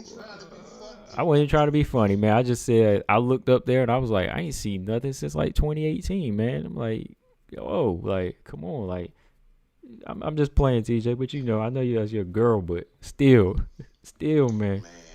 Claudia knew she wasn't moving up to 125. I think she knew all her advantages was that strong weight. She moved up to 125. Them girls in the lower ranks gonna light her up just like a Christmas tree. Soon as she starts, Jillian gonna submit her. Montana, I'm being. Them girls are much bigger than Claudia, and they got enough skill to handle her. So she had to retire. I mean, it might have been somewhat health, and sometimes it's better just to buy when you like. All right, I'm ready. But now Chikagian. I want to talk about Chikagian, right? Well, let me ask you first. What are your thoughts on, because it's been quiet of late. Like, you ain't heard nothing. Like, I looked, the last article was like 2 weeks ago, and like, you don't hear nothing about it. Like, what do you think? Yeah, somebody asked me the other day if I seen any updates, and I haven't seen anything, man. It's almost like the UFC is not sure what they want to do with her. Like, I think they're kind of looking at it in like that job perspective, man. Like, when you got somebody that's on the job that's making top dollar, and they could do better by hiring some young outsiders and getting the same amount of work, they might try to force her into retirement in a way, or at least get rid of her. Like, maybe that's what they're deciding. I don't know, because if she was going to be signed by now, she would already said. I think on her podcast, she said I don't know if she mentioned it, but somebody said something to the effect that she said that they were still trying to figure something out, but at the moment, there's no go yet. So I think they're looking at the amount of people that she beat and how many would be rematches. And again, like, who's going to stop their next fighter that just can attract more fans. You know what I mean? Like, they're looking at somebody like Casey O'Neill, or let's go back to Macy Barber, bringing Macy Barber back, keeping Caitlin Chikagian around to beat them, which I think she could. That's a bad business move, even if she's winning. So I think they're trying to think of all of them scenarios right now, man. So I'm really up in the air if they do re-sign her. I think they should.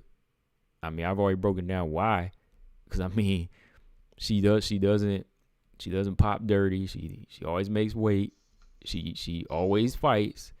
Those are all the reasons you keep her. But the other reason I just brought up, where she makes other fighters look bad, I think that's the reason why they would. Because I did an interview a while back with Chris Bird, a boxer, and he had said, like, people would rather fight Mike Tyson than fight him because he would make them look bad, where Mike would just knock you out, right? Because he's going to box you and just make your skill level look like you need to go back to the amateurs or something. So I think they're seeing her the same way, where it's like, she going to school y'all fighters that everybody loves. Like, your favorites out here going to get schooled by Caitlin, so we might have to cut her. That might be how they're looking at it, in my opinion. You're going right where I'm getting ready to go. Now, first of all, let me say this.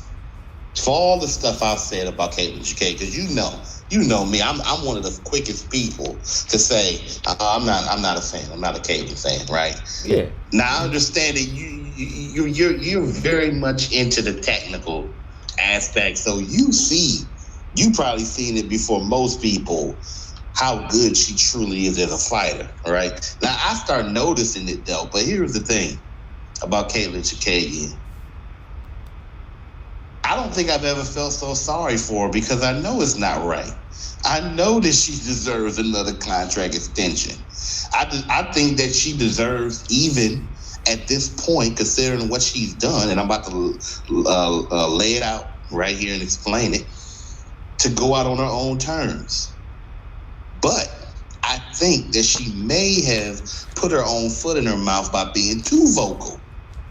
Because after she got embarrassed by Valentina, which was a fight that the promotion were impatiently waiting for her to have. Mm-hmm. You know, I think that was when she went and got married. And she said, well, I want to do the marriage first, and then we can go ahead and do the fight, no problem. So they didn't complain. They let her do it. And she came in there and fought Valentina and got the worst L of her career, to me. Worse than the Andrade, even though it took less time. She was thoroughly dominated in that fight, right? Mm-hmm. And I think when she was talking about how she's going to beat up all of these up-and-coming girls, like you just said, they didn't like that.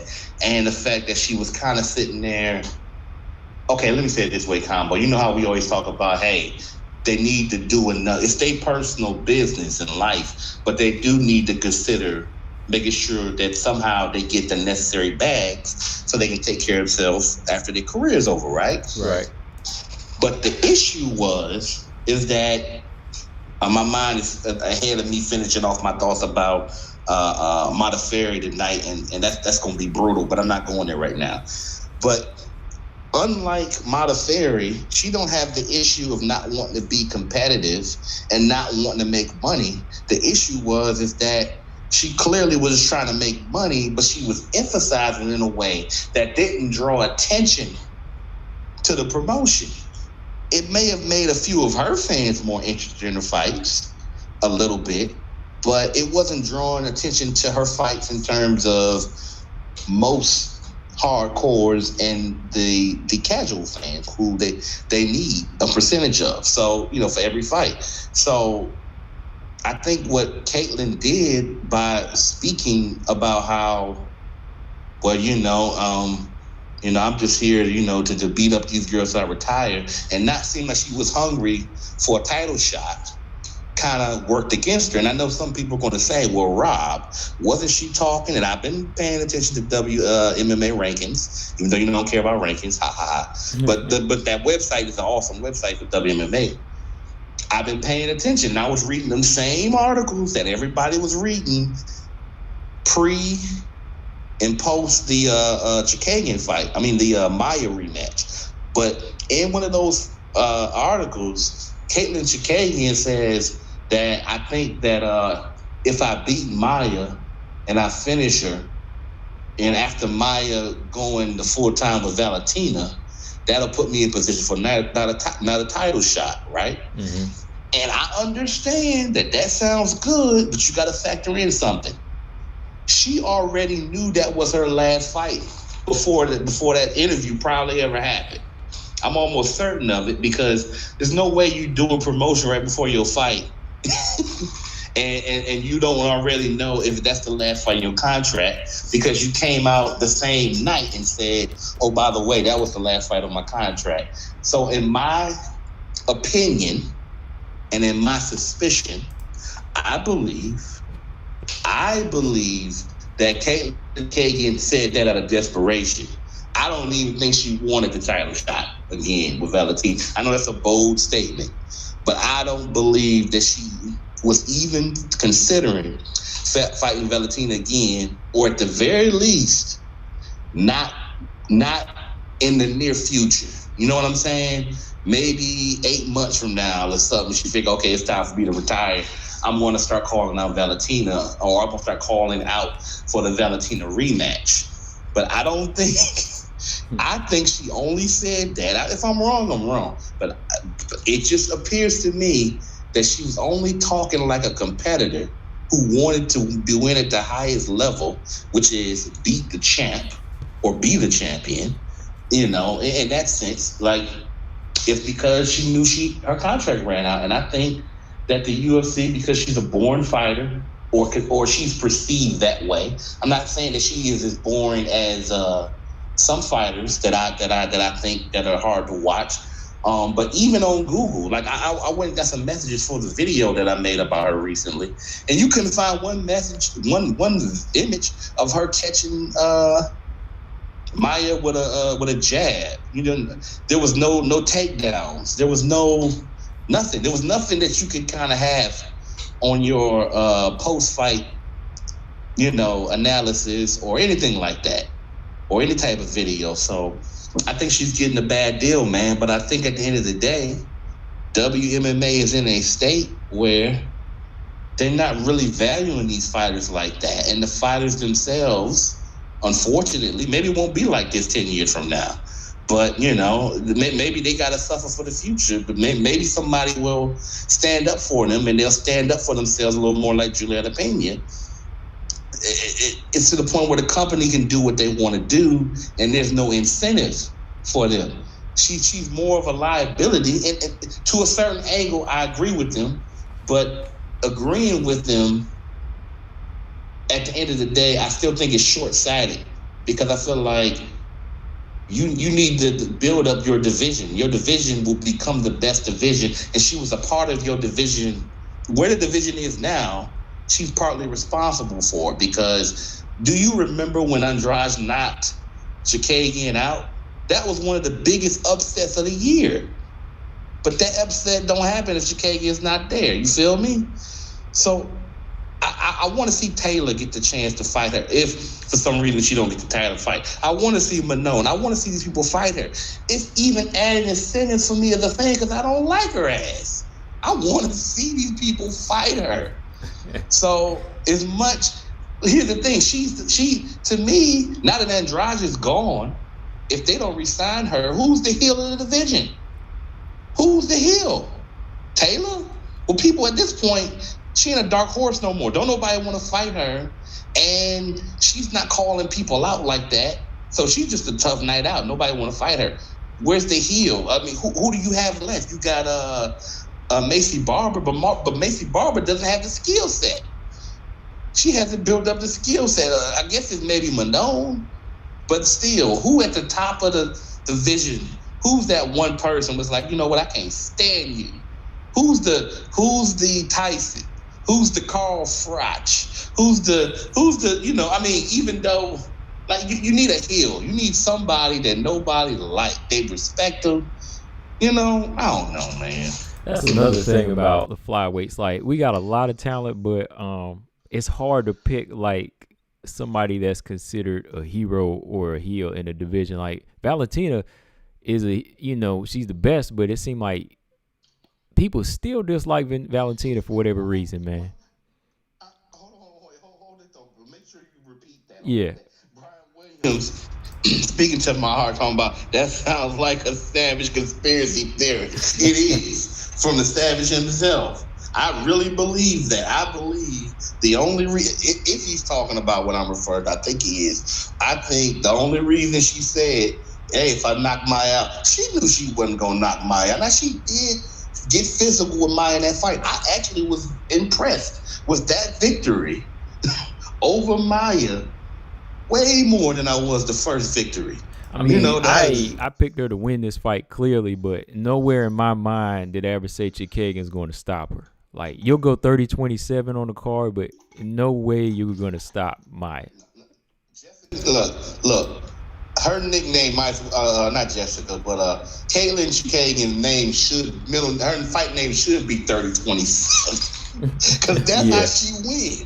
30-27. I think she's even worse than Joanna. She gon' boo-boo, 30-27. Yeah, look, I'm a fan of her style, Chikagian, but when it comes down to it, yeah, Joanna, at least, you'll know you've been in a fight if you fight Joanna. Like, most of the time, you're going to come out with some lumps. So I think that's what makes Joanna more exciting than Chikagian. If you're looking at the casual fan, like, people call her the decision queen, but she's still going to put some lumps on you, right? Yeah, she'll go in there. She'll get in there with you. You know what I'm saying? She's actually willing to take a couple bumps just to, get 2 or 3 more lumps on you.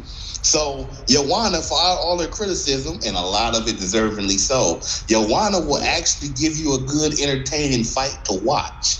Whereas Chikagian, it really depends. See, I'm being biased. I'm a fan of her style, so I'm gonna stand by and say, like, I'll probably make people mad. Look, I watch a 5-round fight with Caitlin Chikagian. All right, that's just coming from a boxing fan. So I'd watch a 5-round fight with Chikagian. But I wouldn't say that's a good idea, the UFC, to do that anytime soon. But no, because first of all, as long as Valentina, she ain't gonna never last in a 5-round fight. No, and that's the only 5-round fight she getting. Exactly. So I can't be too mean. I can't be too hard on about that. But at the end of the day, they should re-sign her. Give her at least a 3-fight deal. Now, if they actually did contracts that were like flexible, if they wanted to spice it up, give her some type of bonus. Thank her for fighting during and I'm not saying that other fighters are not being just as deserving, maybe some more. I'm just saying she's been a top fighter for them long enough in that division to where, as an apology, you should give her a signing bonus and give her like 3 fights with the options of a 4th fight that she ain't got to take, and just pay her decent money. Mm-hmm. Enough for her to come back, and then after that, if she said she don't want to fight her contract out, or if you don't want her back after 4 fights or 3 or 4 fights, then okay, she'll probably be 35, 36 then. She may or may not be out of her prime. She wanted enough time to start a family, then let that be that. So that's my final thoughts about Chikagian. I'm not a fan, but I'm a fan of WMMA. And I ultimately, at the end of the day, I respect her, and I think they shouldn't do her dirty like that. Okay, I agree with that. I'll say this last thing on her though. You tell me what you think of this. Okay, if I could make a plan for her as a fighter, okay, if the UFC brings her back, I say they give her a 2-fight deal or a 3-fight deal, where if she wins the 1 or 2 fights, then she's guaranteed a title shot. That'll give her rematch. And then that'll kind of put her in a position, like she said, if she gets a title shot again and she ends her career that way, I think they should give her that contract. 3 fights, win those 2 fights, and then you get a title shot, which we know Valentina's going to do it again. So if she gets her title shot, fine.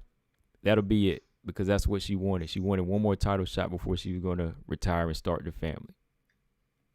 So a 2 or 3 fight deal, guaranteed title shot, and then just kind of let her go off in the sunset. That can work. I got no problem with that. I just don't understand why they can't sign that. Like, I just don't understand why the UFC just won't settle with that. I'm saying all these girls who act like they ain't ready, they should be begging the UFC for that. Like, yeah, give her the contract. Give her that contract. So I can still wait 2 years until they start saying, like, you about to be in a title eliminator fight, right? Yeah. That's a good point, man, because it's like, y'all better tell these girls to stay, because the minute they take her out, they take Andrade and Roxy and I get retired, who getting pushed up to 5 and 6, and then we're gonna see if that tough talk is the same. We're gonna see if they still talking the same. Look, Valentina 33 in her prime, may not start slowing down to 36, 37, maybe as late as 38. You should let everybody, like, if you think you're not ready, you should be like, man, I wanted it to be coming around at least 3 years. To where at least I know where I'm at in a fight with her, in terms of like, okay, I have a legit chance, first and foremost, of surviving this fight and possibly winning this fight if everything just goes my way. You know what I'm saying? Because a lot of those girls, they're doing a lot of talking. I'm like, I don't think they really understand it. Like me and you, I think it's because, and I'm not saying I know as much about fighting as you, but me and you, because you're a fighter, you used to box and whatnot. So that there's a level. There's just, when you're seeing something that's really special, that's unusual for all the other people that's doing the same thing. And like, right. I just don't think that Erin Blatchfield really understands the type of fighter that she's going against. Like, Valentina, within reason, of the sport would do anything to stop you from beating her. So even if Blanchfield has something that can beat Valentina, will you get to use it?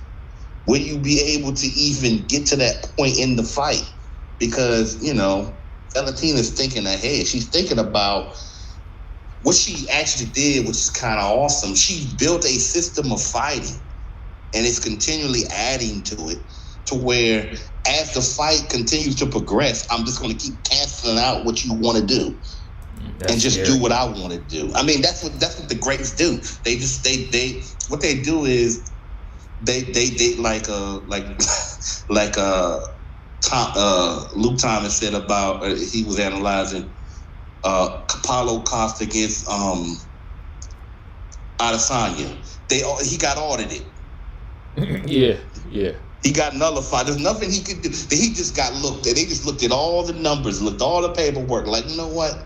We just gonna take everything. The longer the fight go, we just gonna take it away from you. We just gonna take your best things away, and then at that point, we gonna finish you. So, but one thing I want to say, I have to bring this up before I say anything else. Actually, no, I'm going kind of into it. Casey O'Neill, while we talking about the youngsters in the 125-pound division. You gonna bring somebody out? You gonna bring somebody in the chat? Now at this point, I'm right at the perfect time, so they gonna come in late, and they ain't doing nothing. So the bottom line is, after I listened to your because I came in late in your live stream last night, and I didn't even think you were gonna be on. I just so happened to check, and when you was telling me about the whole Roxanne Modafarri article, so I went back and I read it several times, I told you, but I also went back and I listened to the entire live stream, right? Mm-hmm. Well, I listened to it up to the point to where BJ got off. I think I came in the last 5 minutes, and then I said, okay, I already heard the rest of that, and I don't have to go through the rest of it after this. So anyway, you said earlier, somewhere within the first 20 minutes of that live stream, that you were kind of, now you might have been saying it jokingly, but I'm not about to joke in how I say it, that you actually want to see Casey O'Neill defeat Roxanne Modafarri. Now, I'm going to be honest with you. Before I read that article, I was actually kind of rooting for Roxanne Modafarri to win this fight. Really? Because I was a little irritated. Even though I respect Casey O'Neill, I was getting a little irritated. Like, you know what? Maybe she don't understand the circumstances of those situations. Like, yeah, she did something. She's good. She's hungry. But I'm like, this ain't Sunday dinner. This ain't no going up no crystal stair. Like, this is a real fight. Like, Roxy is a dangerous fighter, right? So, but looking at it now, I'm hoping so good. I don't just want to see Casey win. I want to see her finish Roxanne Modafarri for two reasons. One, for the division. I think it'll be a statement for the younger fighters if she beats Roxanne. See, the casuals won't understand it. Some will, because they Sims and they love Casey O'Neill no matter what she do, right? But the hardcores would be like, okay, that's a statement. That's a statement. Kicking Roxy's ass, that's a statement. But the other reason is for Roxanne herself. Not just because of my own bias against her in this context, but I'm like, okay, you say you don't want to fight no more. Let's put you in a fight. And that at the end of the fight, you don't ever think about fighting again. You know what I'm saying? Let this close the door all the way. It's not that I thought she was coming back if she would have won, because she looked like she's sick of fighting. But I just don't like the narrative of, well, I never planned on. Let's talk about that infamous line that's gonna go down in WMMA history. Let me pull it up again. What she said. Pull that up real quick. I gotta grab me a bottle of water here. Just keep it going. Oh yeah. Let's talk about this. I never planned to ever. This shit. I never planned to be the champion. Everything. I'm gonna tell you what I love. I hope TJ Marcus Bell, all of y'all. I hope y'all are all still in the chat, because the whole history of Savage WMMA fan, the whole history, even before I started the channel, right? It can kind of almost be summed up in this statement in terms, because the first 3 videos I made was about Roxanne Modafarri, and Modafarri has continued to just say the most, just, I don't know, almost brand dead statements, to me at least. Like, when I say, like, you know how you say in WMMA, well, this guy's an anti-striker, or he's an anti-grappler, or something like that, or anti-wrestler, or how, you know, some people use the term anti. Like Roxanne Modafarri is like the biggest, I don't know how you see it, but anti-fighter I've ever seen in my life. I've just never seen anything like this before, but I'm going to read it. And then, you know, maybe I'll read it again when Combo come back, but let's read the statement right here where it says, hold on. Yeah, my life goal was to make it into the UFC, period. It wasn't to fight for the title. It was just to be in the UFC and try to be the #1 strongest fighter in the world, whatever that entailed. Modafarri stated that was my goal. Now, I don't understand the statement, but I'm going to try to break it down. Okay, let's look at this. All right, now look. Okay, so I already read out the statement for everybody, right? And I told everybody, I'm about to break it down piece by piece, why I think Modafarri is the biggest anti-fighter in WMMA history. Okay, my life goal was to make it into the UFC, period. Okay, I heard that. It wasn't to fight for the title. Well, I don't know why you're there. That's kind of interesting. That's very suspect, because most people would go to the UFC because they want to fight at the highest level and at the highest of heights for the title, generally speaking. Okay, it was just to be in the UFC. That doesn't sound good. You just want to be there. And to try to be the #1 strongest fighter in the world, whatever that entails, that was my goal. Now, that's where the confusion comes in for me, Combo. No, because I don't know. I actually did a video already on it earlier today. I just ain't put it out, but I was confused with that same statement. I was lost because I'm like, you didn't even say, like, okay, Justin Gaethje at one point didn't want the title. He just wanted to put on entertaining fights. But that was a clear message. I basically want to be, he's like, basically, I want the most entertaining fights. I want to make a lot of money doing it. And I don't care about a number. I'm like, okay, I can get that. Then he wanted to be the best fighter recognized, and he wanted to be the champion. I'm like, all right, that's cool, right? But when you read this, I'm like, wait a minute.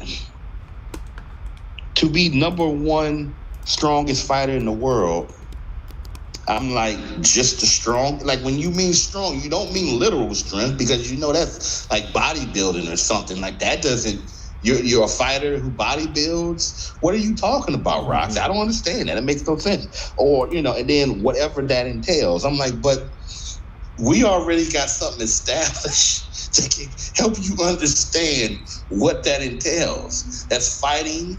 And I know everybody don't have the same exact metrics, but generally they are fighting the strongest competition, right? Yep. Being well known for your skill set, and then winning the title would be the, you know, the completion, the ultimate completion of that, you know? And I'm like, well, how can you be the #1 fighter when you beat 2 up-and-coming fighters in an impressive way, and then they say, who you want to fight next? You want to fight Lauren Murphy. That don't make no sense to me. Oh, man, that tripped me out when she said that. You just don't know how I felt that day, man. That is the craziest thing that I've ever seen in my like. Here, I'm gonna tell you what it does. I think she's the most negative. You can say, you know, some people, you know, y'all can disagree, but I think she's the most negative influence on the flyweight division ever, because she had been there the whole time. I'm not saying that she's doing this on purpose. I just think this is who she's been. I just think this is who she is, at least as a fighter, as an MMA fighter, because she fought for the title early, right? I mean, I think she was in the bantamweight division, or she was in tough. I don't know. She did tough twice, right? Something like that. Yeah, she did. And she came back and fought in the title fight and lost to Sarge. And again, I still got more respect for Sarge, kinda, because you can argue that I said you can argue. I don't know which is it true, but maybe you're probably right that Sarge does not have a superior skill set overall to Roxy, because Roxy got closer to a title fight after that. Okay. Roxy took Sarge's place. Let me make sure I'm saying it right. I know it's people watching me. You know what I'm saying? Hey, I know there's people in the comment section. This guy Mark in the comment section, he said, the F does that mean strongest fighter in the world? Oh, I don't know what it means. Strongest at avoiding title shots after, like, I think the difference is that maybe it's because she didn't earn it. Hold that thought. Hold. This is what I mean by that, and you already know where I'm going with this. But the reason I say I want to be careful is because I know people know the history of this stuff mostly. And the bottom line is, the only reason she fought in the title fight was because Sarge missed weight, right? Is that correct? Yeah. So she never earned anything. But that's the funny thing. She never earned anything. She never seemingly wanted it. And when they were trying to hand it to her, it's like, get that away from me. I don't eat that stuff. I don't do that. That's not what I'm about. I'm the happy warrior, which I think is a front, whether it's a conscious one or not. Because you so happy of a warrior and you don't want to fight nobody, it don't work. Like, you can love fighting. You can love you can love the fantasy of fighting, but like when it gets down to like at the highest level, where it's like, you know what, you could get seriously hurt. I don't think Roxy that deep. I don't think that deep, or I think she thinks about it too much, and I think that's what it was with Valentina. Like, she realized that whoever is a Roxanne Modafarri fan, or just a general supporter like I am, like to want to see talented fighters do what they do, then they about to see her get her ass kicked. And that's the reason. Now I'm kind of taking the reins off. I want to see Casey O'Neill kick her ass. I want to see her beat Roxanne Modafarri's ass. I want to see her destroy her. I want to see that. Yeah, when I said it, I wasn't really joking. I do want Casey O'Neill to win. Like, I'm kind of on the fence, but like, I really want Casey O'Neill to win because I want to see these younger fighters make it. But there's a point of me, is like, she needs a hard lesson in this fight. Casey O'Neill does, because say if she wins this fight, I already see the UFC skyrocketing and her past Manon to maybe number 9 or 10, and that's gonna be her death certificate. Costly in more than one way. Yeah. For Casey O'Neill, because she might be moving up a little too fast and her head might get a little too big, and Manon is being stalled. And you got to remember, Manon is the more mature and older fighter. Mm-hmm. So now you taking away from her, she's on a clock. You know what I'm saying? Because think about it too, the fashion that Casey has to win in, to me, it has to be on the level of like a Taylor Santos or Viviana Rua. It can't just be a split decision, because either way she wins, like, they're going to push her. But if she wants to go for the championship, like, she has to be dominant in a Roxy fight, like completely 30-27. Man, she got to be dominant, because if she's not, and she comes by with like a split decision, very close fight, they're still going to push her, and she's going to be in trouble, man. She's going to be in trouble.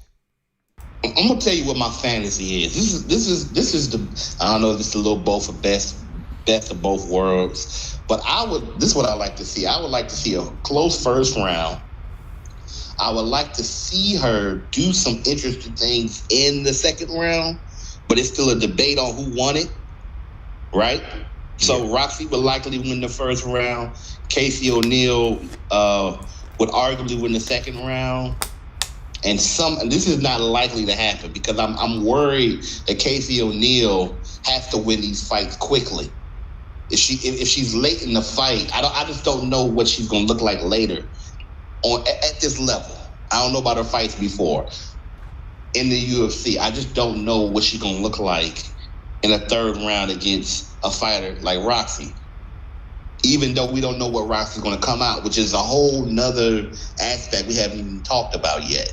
But the bottom line is, I like to see Casey O'Neill finish Roxy, like out of nowhere. Like as the fight is toward the middle of the third and late third round, I like to see her just kind of like win in a way where she catches her, and then for some reason she just crumbles. Like I think you can make Modafarri crumble, but the issue is this version is not so easy.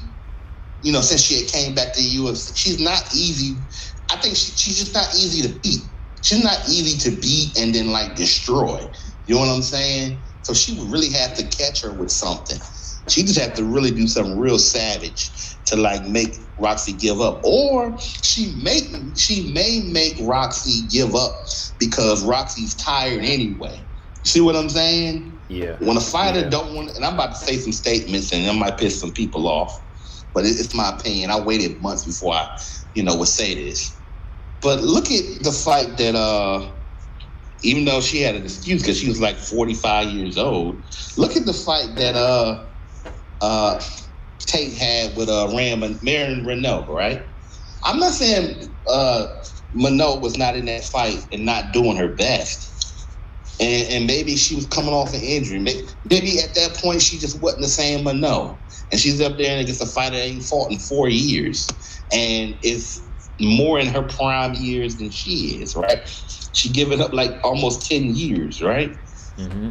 It did seem like Renault at a certain point was, I ain't gonna say she consciously gave up, but she kind of knew at a certain point that she just wasn't gonna be able to overcome it. And it's kind of weird because she had never got finished. Like in her prime, I don't think Tate finishes. I think Tate can beat her. I think that's possible. But the fact that she got finished, I just think that's because she was at the end of her career. She just wasn't there like that no more. But I think that may open the door up for Casey getting a finish. But the problem is, I don't see the finish happen in the third round. I think she would have to catch Roxy. And I think Roxy has got caught early and finished in the fight before. If I'm wrong, I'm wrong. I'm just saying it sounds like something that may have happened to her. Yeah, but Taylor caught her a couple of times in their first round fight. I think she caught her in the first round. I know she caught her in like the third round, and Taylor almost got her out of there. Yeah. Now, the thing about Casey O'Neill is she's a talented finisher, but I don't necessarily think she's great. I mean, I think I don't know, maybe the best finish was the one against what's the name of the girl that she put to sleep? Yeah, Procopio. Because she legit worked and broke her down and finished her. And I like Casey O'Neill. I know it seems like I don't, but I like that. Like her and Procopio, I didn't even realize this. They were kind of like, was like they had words and shit before the fight. Now, they might be right now. Well, I know Procopio's gone. I'm just saying, like, ultimately, like, it might be over. They don't have no animosity toward each other, but I like the nastiness, dude. I do. I like that. You need somebody like that that's like, hey, Roxy, let me give you a going away beat up party. Let me give you a knock your block off party for you to go into your retirement. And Roxy, she didn't hesitate. She was like, oh yeah, I'll take it. But it makes me think that like I'm gonna get one more youngin on my damn resume before I go out though. But we gonna see what's gonna happen. We gonna see how she come out there, and we see if Casey can pull this off. But I would prefer her to actually be in a good fight with Roxy, even if she get the win and even if she get the finish. But yeah, like, I like Casey too, man. Like I like it. It might not seem like that just because I'm a little harsh on the criticism, but I'm just kind of telling you that what I see that needs to be worked on to get to even be considered like where Taylor Santos is. Like, I want to see her polished up. That's all I'm saying. I want to see her look like a potential world beater. That's why I'm being hard on her. But I mean, other than that, I enjoy her fights, man. Like, she go in there and finish girls, and I do want to see her beat Roxy when it comes down to it, man. I do too. So yeah. It's like music fans. Like, hey, I'm not knocking. I mean, I give somebody credit when they're doing something, but it's like this, man. I grew up on, Luther, Michael Jackson, Prince, and Jodeci and all them. So if you doing something musically, I'm not saying that you're not talented, but I'm not just gonna put you on a level and say, oh, for sure, if we put you in a title eliminator or we put you up against a champ, like, yeah, you ain't doing it like that. I gotta, Yeah, I'd be like, hey, you still ain't dropped that hard verse for me. You know what I mean? That hard 16. I'm just waiting. I mean, you got talent, but I just need that hard verse from you. You know what I mean? Put it like this: you got rappers nowadays. They do albums with 30 tracks on them, but it ain't Illmatic. Yeah, exactly. You know? That's perfect. Look, and Illmatic wasn't nothing but 9 songs, and people don't even remember that. Exactly. So what I'm saying is, it's not all about quantity. Quantity is a factor. Like. Saying not like no, seriously. If you look at all the videos you've done, like especially on YouTube, quantity is part of the game, and especially depending on what you're doing. But generally speaking, yeah, consistency is king when it comes to content. But if you don't have Combo Breaker 99's quality, then that's or if you can't compete with it, then more people gonna come to him for boxing and MMA. You know what I'm saying? Yeah, I got it's you. just there's certain things in the game that if you don't have it, people are just gonna be like, well, why should I? See, I know I can't compete with you on that because I'm not consistent with any of these things. Like I'll do videos for 2-3 months and drop off for 2-3 months, but hey, what's the one attribute I got? I'm the savage, so I do things savagely. I just do what I do, basically. You see what I'm saying? Right. Hey, you dropping gems tonight, though. That's why I'm like, yo, keep going, man. Well, here's the thing. See, I'll remind BJ and Zaman and all, since I'm older than all of them, I want to remind them that I was born on a live stream, savage. So if I stop making videos, I'm still the same person.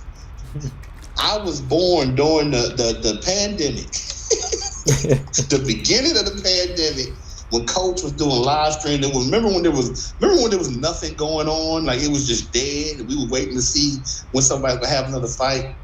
I just kept sitting in super chats and making jokes and whatnot, and then they just kept calling me that. So I said, okay, I'm a savage then. So, I've been talking this for about 2-3 years now. So. I'm the king of it in my own way, even when I don't put out videos. So I got some things that I need to focus on, but this has definitely helped inspire me and train me in certain things. I'm definitely gonna be putting up stuff on my main video on my main YouTube channel, which is this one, and I don't know if I'm going back to it, but I'm definitely going to keep talking trash in the comments and whatnot. But I'm probably going to take a break from that. But nothing is, I want everybody to know, before I take a break, whenever I take a break, I would have said something about that fight between Casey O'Neill and Roxanne Modafarri. I have to see that. I got to see that. I mean, it's a couple fights I need to see, but I definitely need to see that fight. Okay, because we definitely need to hear it on your channel, your whole take on this. Like, I mean, I'll chop this off and put it on there for you, but I mean, or you could go over there and I just want to hear your take, because that fight is actually, next week. I keep saying the 26th, but it's the 12th, so we definitely want to hear you over there, man. Yeah, my thoughts, hopefully by then, hopefully by tomorrow, I don't know, I might do a little podcast. Hopefully by that time, I can, I'm having trouble on my phone. Like I deleted like 3 gigs worth of stuff last night, and for some reason I go to the screen recorder it keeps saying something called conflict.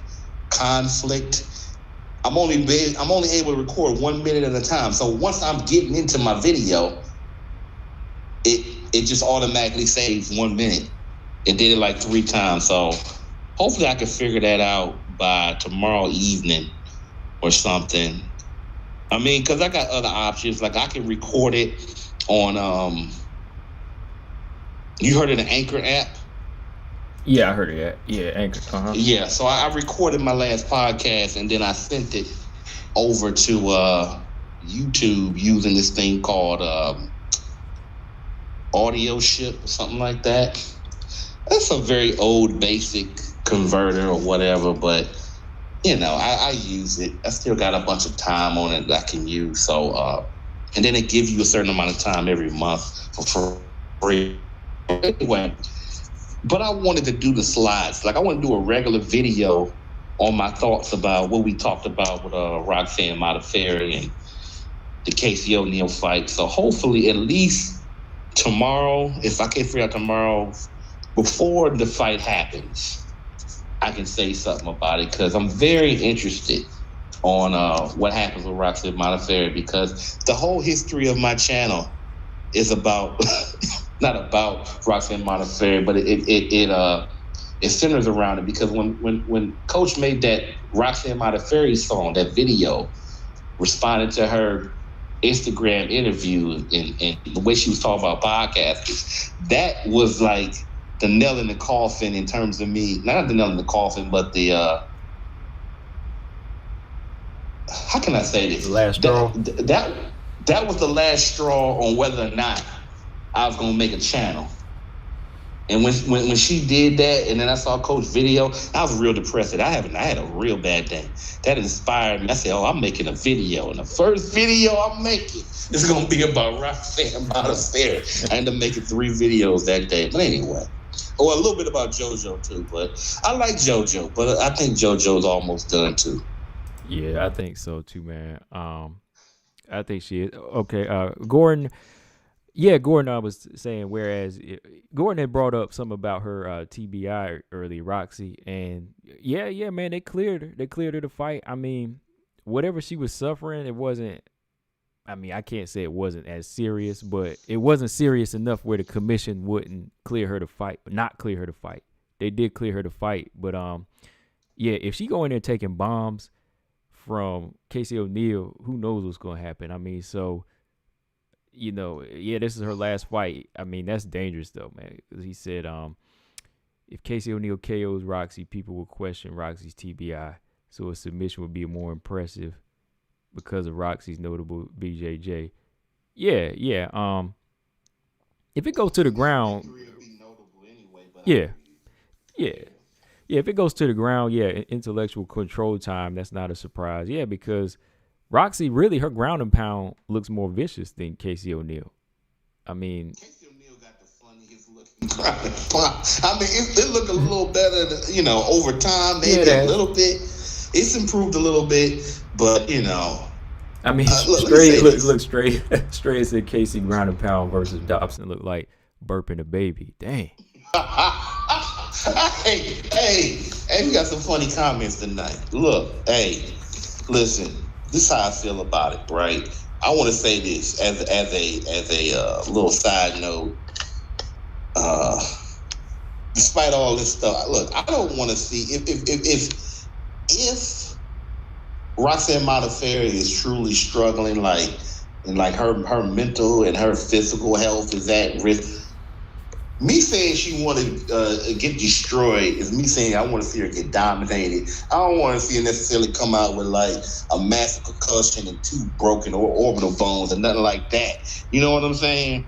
I just want to see her take a beating, like a clear loss, or at some point in the fight, she get finished. So, yeah. But I got a question for you. Yeah, I'm gonna do a video on this, but you ain't got to give it a whole bunch, but I'm going to do a video of this. But what is one fight in the WMMA world that didn't happen that you wanted to see?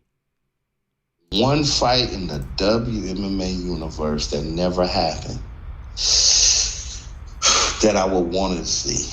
Oh man, that's a great question. Actually, that's a great question because there's definitely a lot of good fights that didn't happen in the last probably 8-9 months. Mm-hmm. I mean, okay, let me look at it this way. Okay, see, the problem is the fight that I wanted to see the most at any period was the rematch between Chris and Amanda, but that already happened. It was a fight that had happened, but that fight actually did happen once. Yeah. Right. We're talking about a fight that never happened. Right. Well, we know Kayla Harrison didn't get no props from me because I don't care whether she fight Cyborg or not. But I like to see Cyborg beat her up. But that fight can still happen. There's a chance of that. Let me see. That's a good question, man. I'm trying to think WMMA fight that never happened. Oh God. I mean, is it a fight that can still happen or just likely won't happen? Is that what you mean? Pretty much likely won't happen. Likely won't happen. Oh. You got the best one. You got the best one that likely won't happen. The GDR and Valentina, that's a great matchup. Yeah. That's but that could happen. But I don't think it will happen.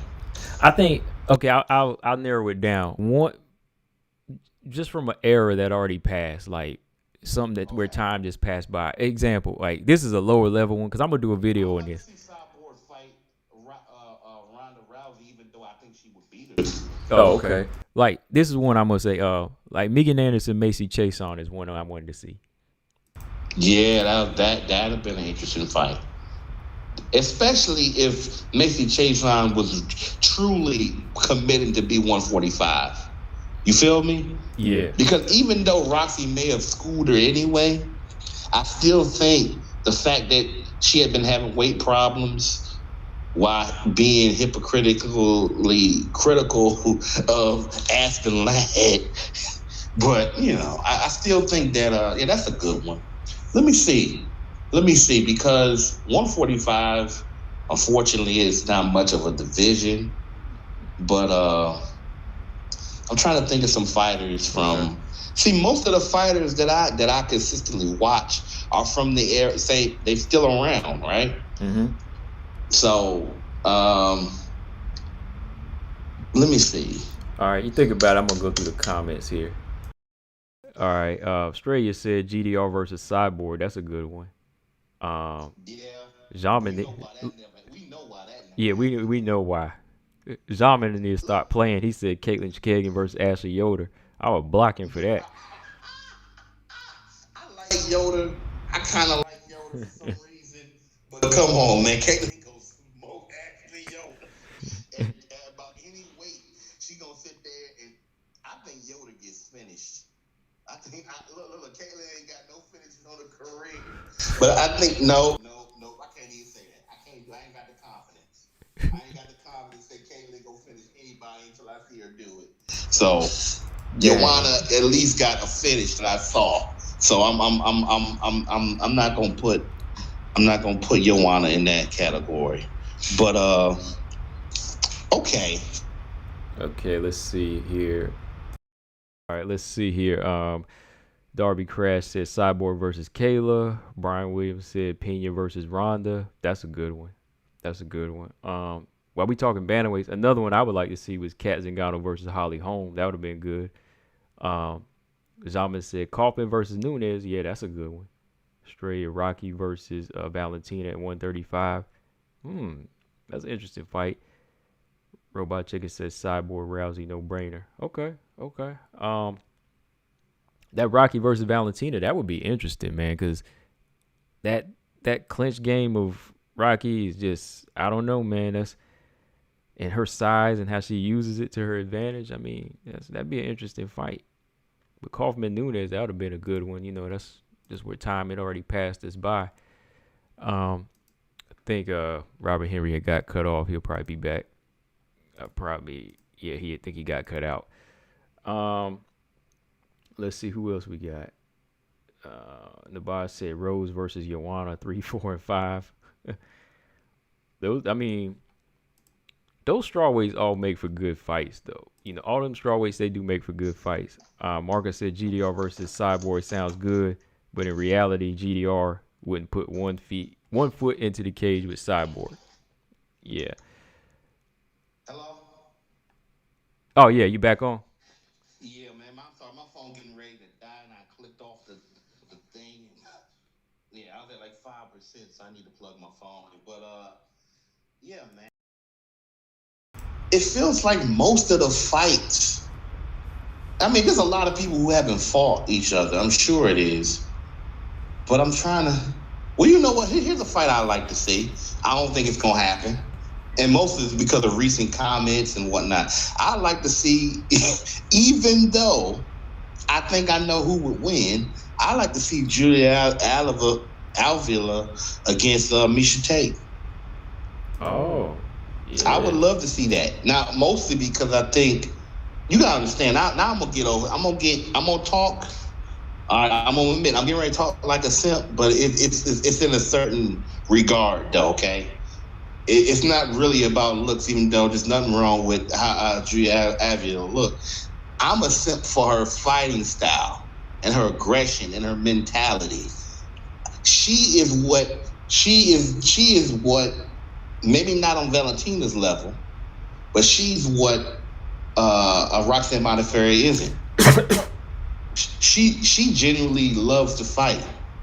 And when you genuinely love the fight to the point where you don't even have to talk about it, I can just see it. You just animate it. I'm in love. I'm in love with it because I'm like, she has her issues. She's not a perfect fighter. And she may even have some personal issues, but I was just hoping that she was going to call Tate out, talking about you worrying about these girls doing OnlyFans and whatnot. How about we get in the cage and see who comes out the prettiest? That's what I wanted her to say. Oh, so she's your JoJo now, huh? That's everybody keeps saying. That's my JoJo. You got me on that one, Combo. She pretty much my JoJo. Only the difference is I don't think she gonna take a fight ahead of time. I don't think her decision making is gonna be at JoJo's fight now. But I think, like JoJo has stuff that happens to her that gets in her way of being a champ. And I just think she's had some issues, but also I think this COVID thing, like she was never in position. She would have been in better position if she didn't get beat like that against Sarge. Yeah. But Sarge at one point, I can't say that she still couldn't get a win in the UFC against somebody tough, but Sarge at one point had the type of fighting style where people believed she could beat anybody but lose to just about anybody. You know what I'm saying? Mm-hmm. You just don't know. Sarge is almost like a different version of Roxy. You don't know. She may come out there and look good. She may go out there and look kind of like lame, and can't adjust to the fighter that she's fighting. But but Julianna, like I would hang out. I would want to hang out with Julia. I'll go on a date with Julia Avila. Avila. I keep messing her name up. Just to sit at the bar and make jokes about Miesha Tate and just talk about random stuff. I don't care. She just seems like a generally cool individual that's also a fighter. I just but these other girls, my issue with the... Hey, I'll say this too. You know what, though? Like, you got to love the fight whenever you were a geologist. You know what I mean? Right. She ain't stupid. And I'm not saying that you got to hear me out because I'm not insulting. Put this way. I'm probably closer to being a geologist, not in terms of actual intelligence. I don't know about that. I'm talking about in terms of nature. I'm probably closer to that than being a fighter. You know what I'm saying? I know I can throw a rock. Right, I can throw. But look, all I'm saying is this: is that a lot of your smartest people on the planet are fighters, and the reality is, like, look at Valentina is some type of genius. Valentina does not have to fight. Valentina could do something. Neither does her sister. She's flying planes. So all this complete garbage about, well, this is the one thing that they were good at, and that I think sometimes it's an ego thing, because as much as I respect Kayla Harrison in terms of being a good judoka and being a decent fighter, it seems like fighting is something that she got to keep pushing herself to do, because she acts like she don't have anything else. I'm not saying she doesn't. I'm saying she acts like she doesn't have anything, like if it all fell apart. And she don't seem like she love it. She seems like she belong more to WWE or something. Like she's trying to put on an act. You know what I'm saying? I'm not saying that she don't enjoy it on no level at all, but she seemed even a little suspect. I just think the fact that she's won at every level she's been at, that she has to act like, yeah, well, we're Cyborg and them, they just like, whatever. Like, we can fight tomorrow. I ain't thinking about you. Like, it ain't that big a deal to me.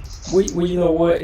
I can see that, because it's like amateur boxing and like Olympic boxing. Like, the style is more controlled. Like, you won't get knocked out completely like when you will in amateur, but not in like Olympic style boxing. And where she came from as a judoka, I could see that being a nice lane for her. Is more discipline. Like, it's just that one discipline. But like, I think her eyes are really opening up to like the pressures of MMA. So I could see where she would just be in like in a get in, get out mentality now. Like, she might not be like a Pena or Chris Cyborg, and I think that's where she's kind of been at over the past few seasons of PFL. That's why she's re-signing, because I don't know if she's still ready for the big dogs when it comes to stepping her game up. Because if you look at the PFL roster right now, it's like a bunch of fighters that like they're still on the lower level. Like, there's a few that are making their MMA debut. Like, should she really be in there with them? No. Look, man, Pena, Cyborg, Valentina, and despite I think that she has a weakness for not necessarily her preparation, and maybe she doesn't want to fight. It's not that she's afraid. It's just that she doesn't necessarily walk around with that mentality as much. But definitely because of her skill set and her accomplishment, Amanda Nunes, all of these fighters, they don't just have high level skill, they got high level grit.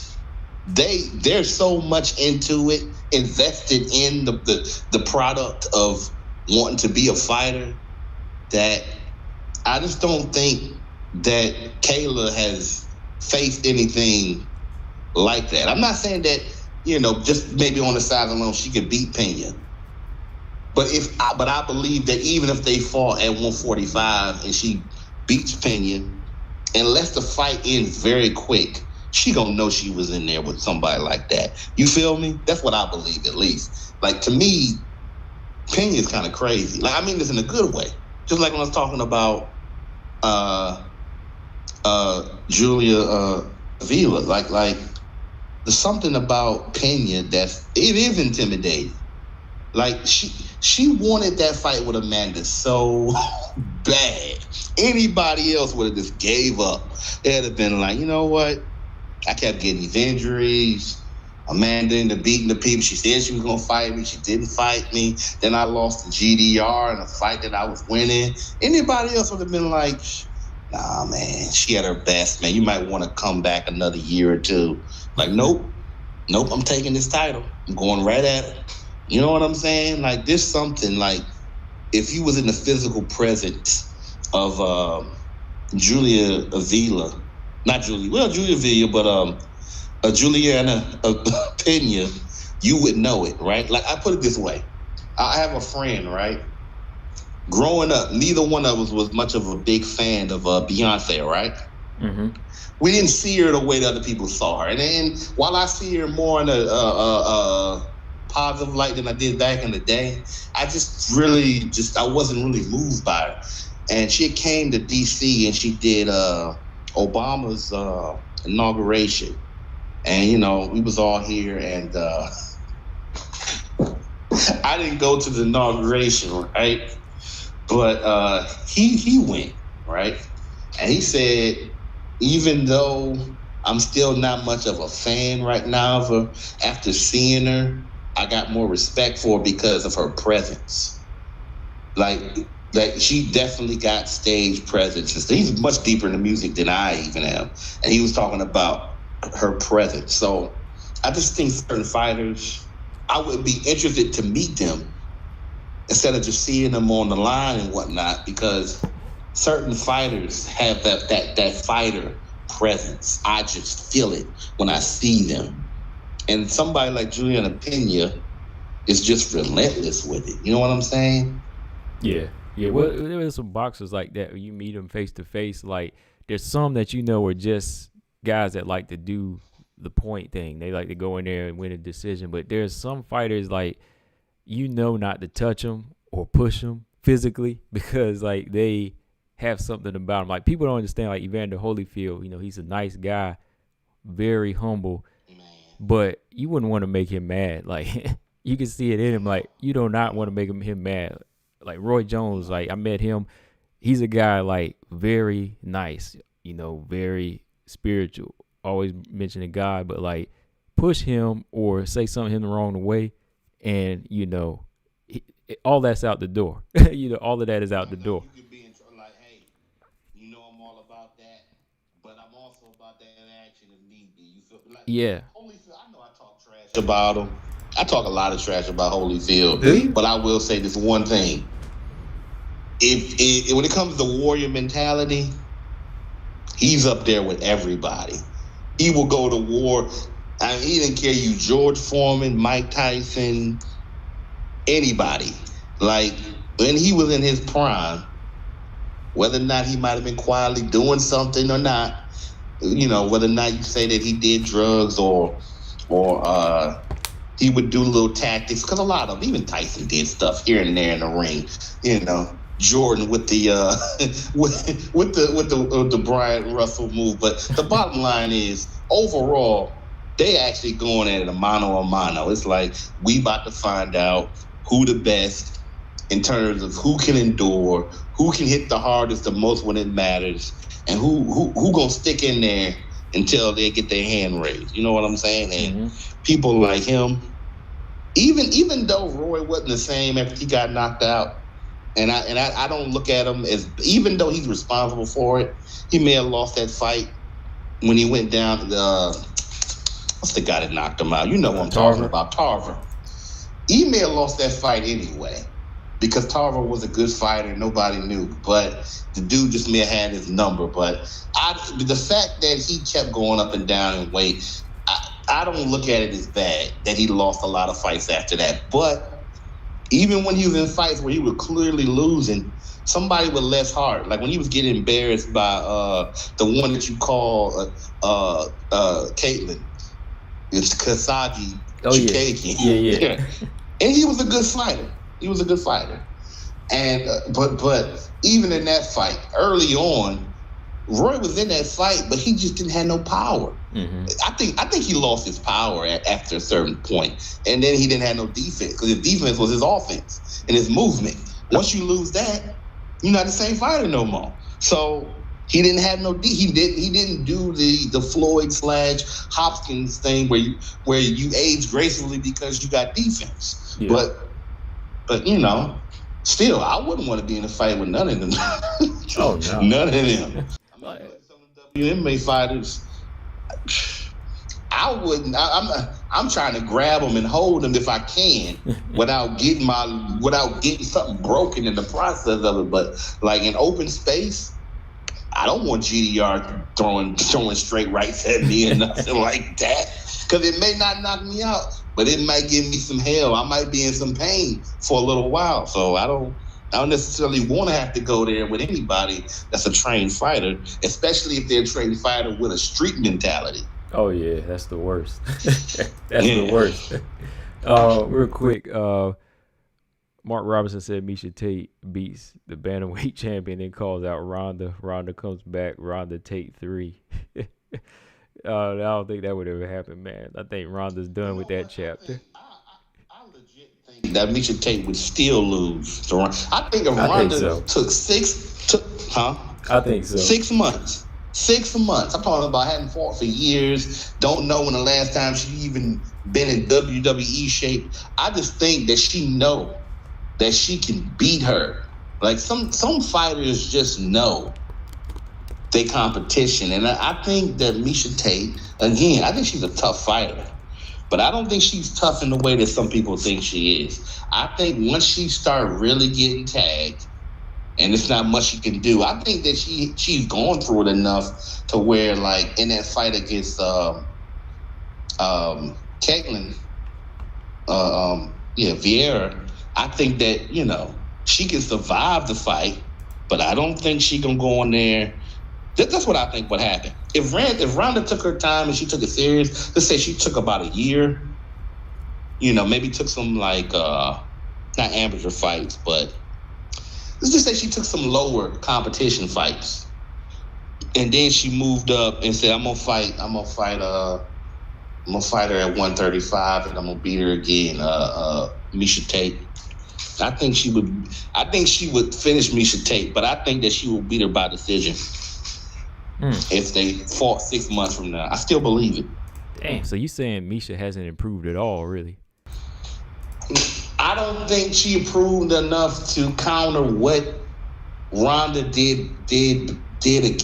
I don't think her improvement helps her solve the problem of a fighter that dominated as bad as. I wonder, did they fight once before the title? I might be wrong. I know they fought twice. I just think she can beat it. I could be wrong. Well, yeah, the first time was for the Strikeforce title, yeah. So yeah, it was both title fights. What was it? Was it? Yeah, it was. That was like over a decade now. She never had a title defense, right? She had the title, and then Ronda took that title from her, and then she came to UFC, and then she tried to pay Ronda back for what happened to Strikeforce, and then she lost that fight. I think they fought 3 times. I might be wrong about that, but I know that she lost the. No, it was twice. I'm just looking at it. It was just twice. Okay. One day I'm gonna sit back and really analyze Ronda Rousey's career, because while I kind of like what she was doing, I was never a fan. At that point, I didn't really have a fighter. Like, I started noticing Cyborg, and I was thinking, like, man, this girl looks like she, like this other girl might be more dominant at the moment, but I'm like, this girl, I don't know. She looked like she a better overall fighter. And then I started really getting into it around the Amanda and Valentina thing. I started noticing Valentina a little bit later, but in between when Rose and Joanna was going at it, man, I started getting really, really into it, man. I was like, oh, man. And then when Rose upset her, I was hooked. I was like, man, I got to keep watching this, man. This is something else. And then they had a rematch coming up in April or whatever at the time. And then, just to break up the energy for a second, I heard y'all talking about so y'all gonna put out an ADP or something on what's the name, Daniel Wolf's career, or get a milk carton with a picture on it or something. Yeah, man, because we were talking about featherweights and BJ brought her up, and I was like, he said he was gonna ask where she was on his Twitter, so I told him to put up one of them memes, like put her face on like a milk carton there, because I was like, I don't know where she at either. I was like, go ahead and put that up there on Twitter, man. Where Danielle Wolf at right now, man? I know I made a video when her fight got canceled against Felicia Spencer where I said something like what her big issue was. I forget the context that I said it, but it was like it's some misdirection stuff. Or I said maybe the issue is WMMA talent or something like no, injury. I said her injury may be a lack of WMMA talent. And I meant it at the time when I said it. Because the answer to the question, let me say this. The answer to the question is, where is Felicia Spencer? Is another question. So the answer to the question is another question. So every time you ask the question, where is Danielle, not Danielle Tate, where is Danielle Wolf? The answer to the question is, where is Tanisha Tennant? Right. That's the real answer to the question. But as we know, Tanisha Tennant did not, well, whether or not you want to say she earned it, I think she did. She did not get the decision. That's how I'm going to say that. She did not get the decision in that fight. She was fighting. So people think people be trying to be on the racial stuff so much, but the metaphors just always line up for the scenarios to tell the story. She took a fight, and Dana White condemned the series against a fighter that was too big for even the division she was fighting in. At least she came in overweight. And then you got to move up to a weight class that you don't fit and fight somebody who is a striker. And then you dominate them in striking. You outkick them. You even fare better on the ground. And I'm like, she didn't get the decision. And even the other people on the internet who are just as biased as anybody said that it looked like she won that fight. And even if she didn't win the fight, I've seen fighters go to that same promotion and they take both of them. Yeah. Yep. So it's just I just think maybe they like, well, we want to wait and build her up, or what she need to do a little bit more. And I'm like, I just hope they don't wait too long, because it's like, if she was 26, you know what I'm saying? If she was like Megan Anderson and she started to make noise, because Megan Anderson should have stayed in Invicta longer. I think that was the downfall of her career. Yeah, there was other aspects of it that you can say she could have did things better, but staying in Invicta probably would have did her better work. But anyway, I want her to go the direction. I know you got a video I got to look at about her not coming back soon. You ain't got to talk about it now. I'm just gonna watch the video. I really think she should go the podcast route and go to the coverage route, because I think WMMA needs somebody like her. They need somebody that can draw attention. Okay, you're 6'2". I'm not trying to be funny. You're 6'1", 6'2" Australian woman that used to fight. You should be doing interviews. You should you can relate. You're a fighter, okay? You look like a fighter. You got the tattoos and all that. Like, she needs to be like the no jumper. She needs to be the no jumper interviewer / podcaster at WMMA. But that's my vision for her. Maybe she could come up with something better. But I'm telling you, Megan could make a killing between the hardcore fans, the casuals, and the simps. It's just hands over fist. She could be successful in that, But anyway.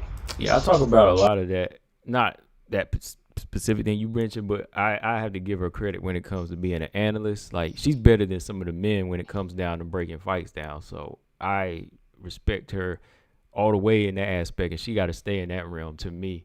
Like, she breaks down fights and she gives good interviews too. So yeah. She's definitely better than Misha Tate, because I don't know what be talking about. Oh yeah. She tried, and she might be good at some of those. I mean, she may be good in terms of organizational. She might be good at some things, okay? I'm not saying that she's all that terrible. Like, maybe if you really analyze what she was doing over there, but I just think that. But the issue with her is what I have with most women fighters don't talk about other women fights unless they're title fights. And I think that hurts it, because I'm like, J.J. Aldridge versus Courtney Casey. You know what I'm saying? Like, that's a legitimate fight. That's a banger. That's something interesting. But when they do like when Rose, and I'm going to get on Rose a little bit about it, Rose don't talk about other female fighters like that. When they do the little thing where they betting on fights, they always talk about the men. And I know kind of why you want to talk about the men, because most of them are popular than the women.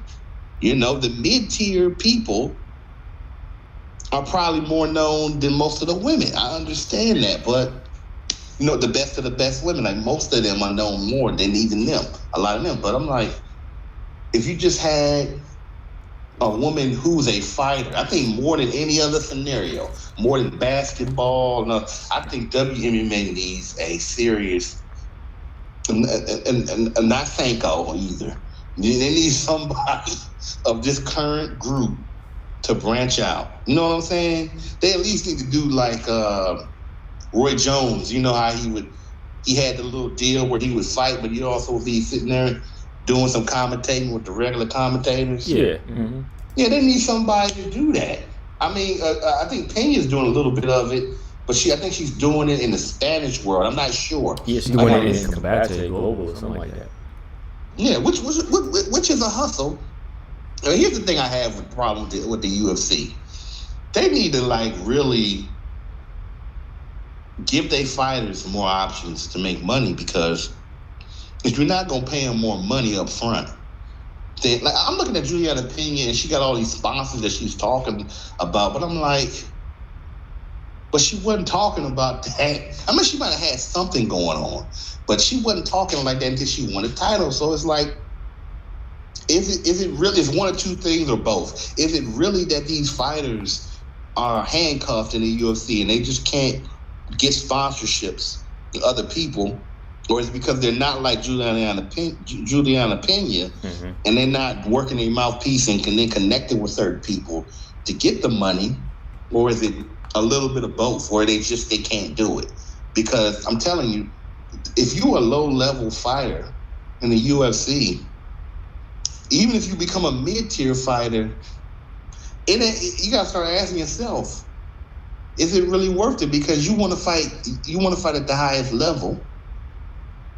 You may not even get enough support with the company to stay there. I mean, look, we already know this. We already know they're not getting it, because that's why people keep doing fundraisers for them. So, it's interesting though. But I think that those who really want to succeed financially and as a fighter, I think at the end of the day, they at some point they're gonna wake up, and hopefully that raises the culture of the company up a little bit as far as that stuff goes. So yeah. I really do hope they like come to some type of realization, like, and just say we need to utilize our people better over here, because you would hear less complaints about pay for real. Brian Williams said, I started WMMA because of Tisha Torres. I started watching WMMA because of Tisha Torres. What about y'all? Well, bringing up Miesha Tate again. I actually started. Well, I started maybe like at 2005, watching these underground things. 2004, 2005. But when I started paying attention to names, is Caitlin Young. Like, she's got me into it. Like, when I saw her in this tournament, I can't remember the organization. When she head kicked and knocked Miesha Tate out, I was in love with the sport. When she dropped Miesha Tate with this head kick, I was like, yo, what is this, man? And I remember having to burn like these DVDs with all these fights, Julia Budd and all of them. But that was like crazy. Like, they were so young back then. And like, Caitlin Young was coming off of Muay Thai. And man, like, it was crazy because like the way Miesha Tate was like trying to go in for that wrestling that she do, and she caught the shin to the forehead, man. And it was brutal, man. Brutal. I mean, here's the thing. I had two moments with WMMA. I already explained the first one, which is 2017 or around that time. I think it was the end of.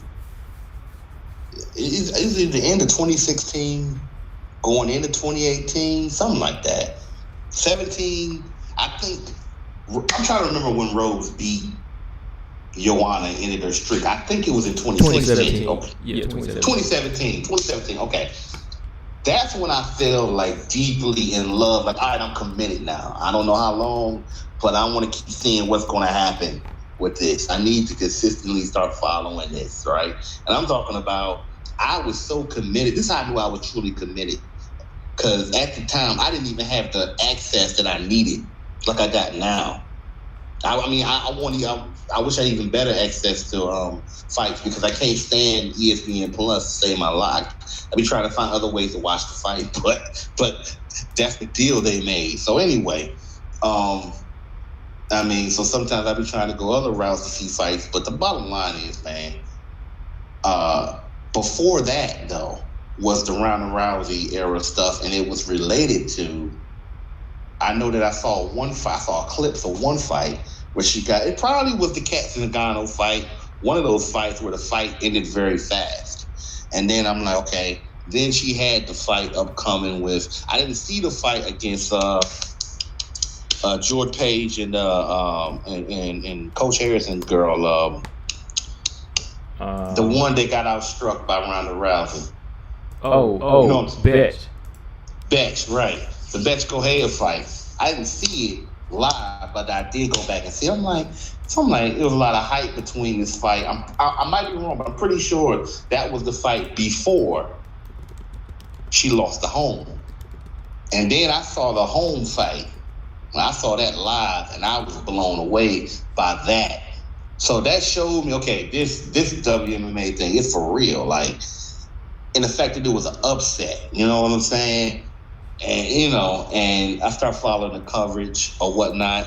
And I fell off for several months, maybe even a year and some change. And then I start finding some of Coach's videos that he did talking about how they weren't really pushing home because they were so mad about what happened to Ronda, right? And then Coach defended Amanda Nunes. Now, we don't defend her like how we used to, but she should have been defended because she was in there, she took care of business, and like they act like they didn't want to push her. Now we know that you can't rely on that as much, even if it's happening kind of like unfairly. But the UFC did do a few things eventually for her, I guess. But the bottom line is, to answer that question, who was that, Brian Williams? Yeah. Because I'm not looking at the screen now. Brian Williams. That was my initial introduction into the UFC. So, like, I had seen the men a few years before that. Like, I knew who Anderson Silva was. I knew who GSP and some of those guys was. I didn't like a whole lot of them because I wasn't really paying that much attention. You know, of course I knew who Brock Lesnar and all them, but as far as WMMA, I had like a little burst of interest in it, like maybe 2015, 2016. It was some months. Again, I fell off. And then after the after the Rose Namajunas upset over Bojangles, then I was committed after that. Okay. Yeah, man. Like, I don't know, man. Like, I wasn't really like a big MMA fan until I started watching the women, because it was like something about the women. They were just putting in different type of work. And I know BJ brought this about being a stand-up fan, and I guess it's true. I'm just a striking fan, but I don't understand what BJ be talking about. But the women, like the way the women were just taking the approach to how they were fighting was just, to me, at the time, early 2000s, it just seemed so much more interesting than the men. I'm not knocking them, but I'm just saying in the very beginning, a lot of the men wanted to grapple, seemed like they were just doing a lot of lay and pray, like early days. Like, I'm talking like mid 90s. Like, they were like not striking the way you saw how early 2000s bringing in striking. Like, a lot of the women were coming from Muay Thai.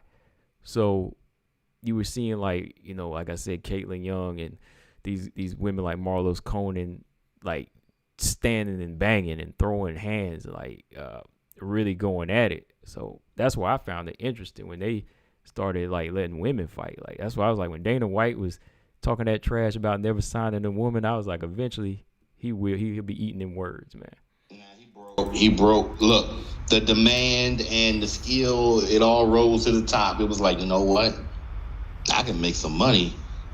I mean, I think they should be making more money than they're making now off the women, and I think the women themselves should be making more money. But the bottom line is for me, I think your analogy is on point. I wish you probably would have said that right then and there to him, because you need to keep that point, because it's an excellent point. Because back in the day, you had some good grapplers, but they weren't very dynamic. Like, don't get me wrong, there are aspects of the older fighters that have carried on over the years that are still useful. You know what I'm saying? If you're great, if you like that at jiu-jitsu, that's still a great thing to have, right?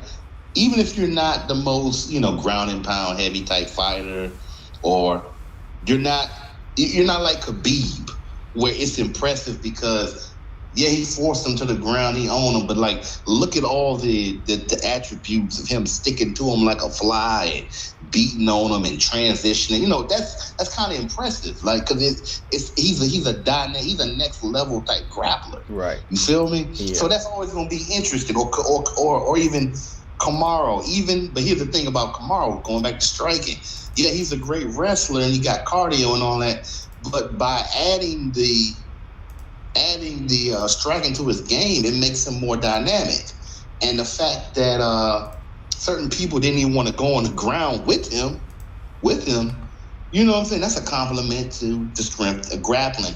But I do agree that once people started focusing more on the stand-up, well, it became more true mixed martial arts, because you had people who, and a lot of fighters, even a lot of people who do analysis all agree that in the beginning, if you were a boxer striker in the beginning parts of MMA, you probably more likely gonna lose the fight because you ain't got no ground game. You probably don't have any ground defense. Mm-hmm. You know, everybody now at least will try to work on the defense part. You know, so yeah, I mean, so that's what I'm saying. Like, I don't understand what BJ is saying. Like, listen, we all got our bias about what we like, right? And fight. So I had to accept that about him and certain people. Like, some people, they just really love wrestling. They really love seeing flashy jiu-jitsu. And I like some of it too. And, you know, I'm a little bit more educated with it. But at the end of the day, I'm like, one aspect doesn't automatically trump the other or shouldn't be considered. You know what I'm saying? Because at the end of the day, I mean, if somebody gets you to feed into it, I mean, the best victory by a boxer that I ever seen was by, you want to talk about a tough dude with an incredible chin, Merciless Ryan Mercer. Oh, Ray Mercer. I met him too, man. Yeah, he's a good guy.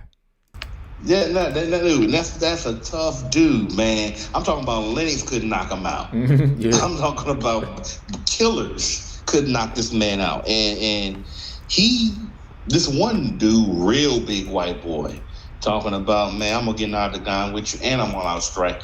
And he ain't thinking about, all he do is punch. All he do is punch. So if you ain't got hit by a dude like that, he a heavyweight. You know, heavyweight, generally speaking, anybody can be knocked out.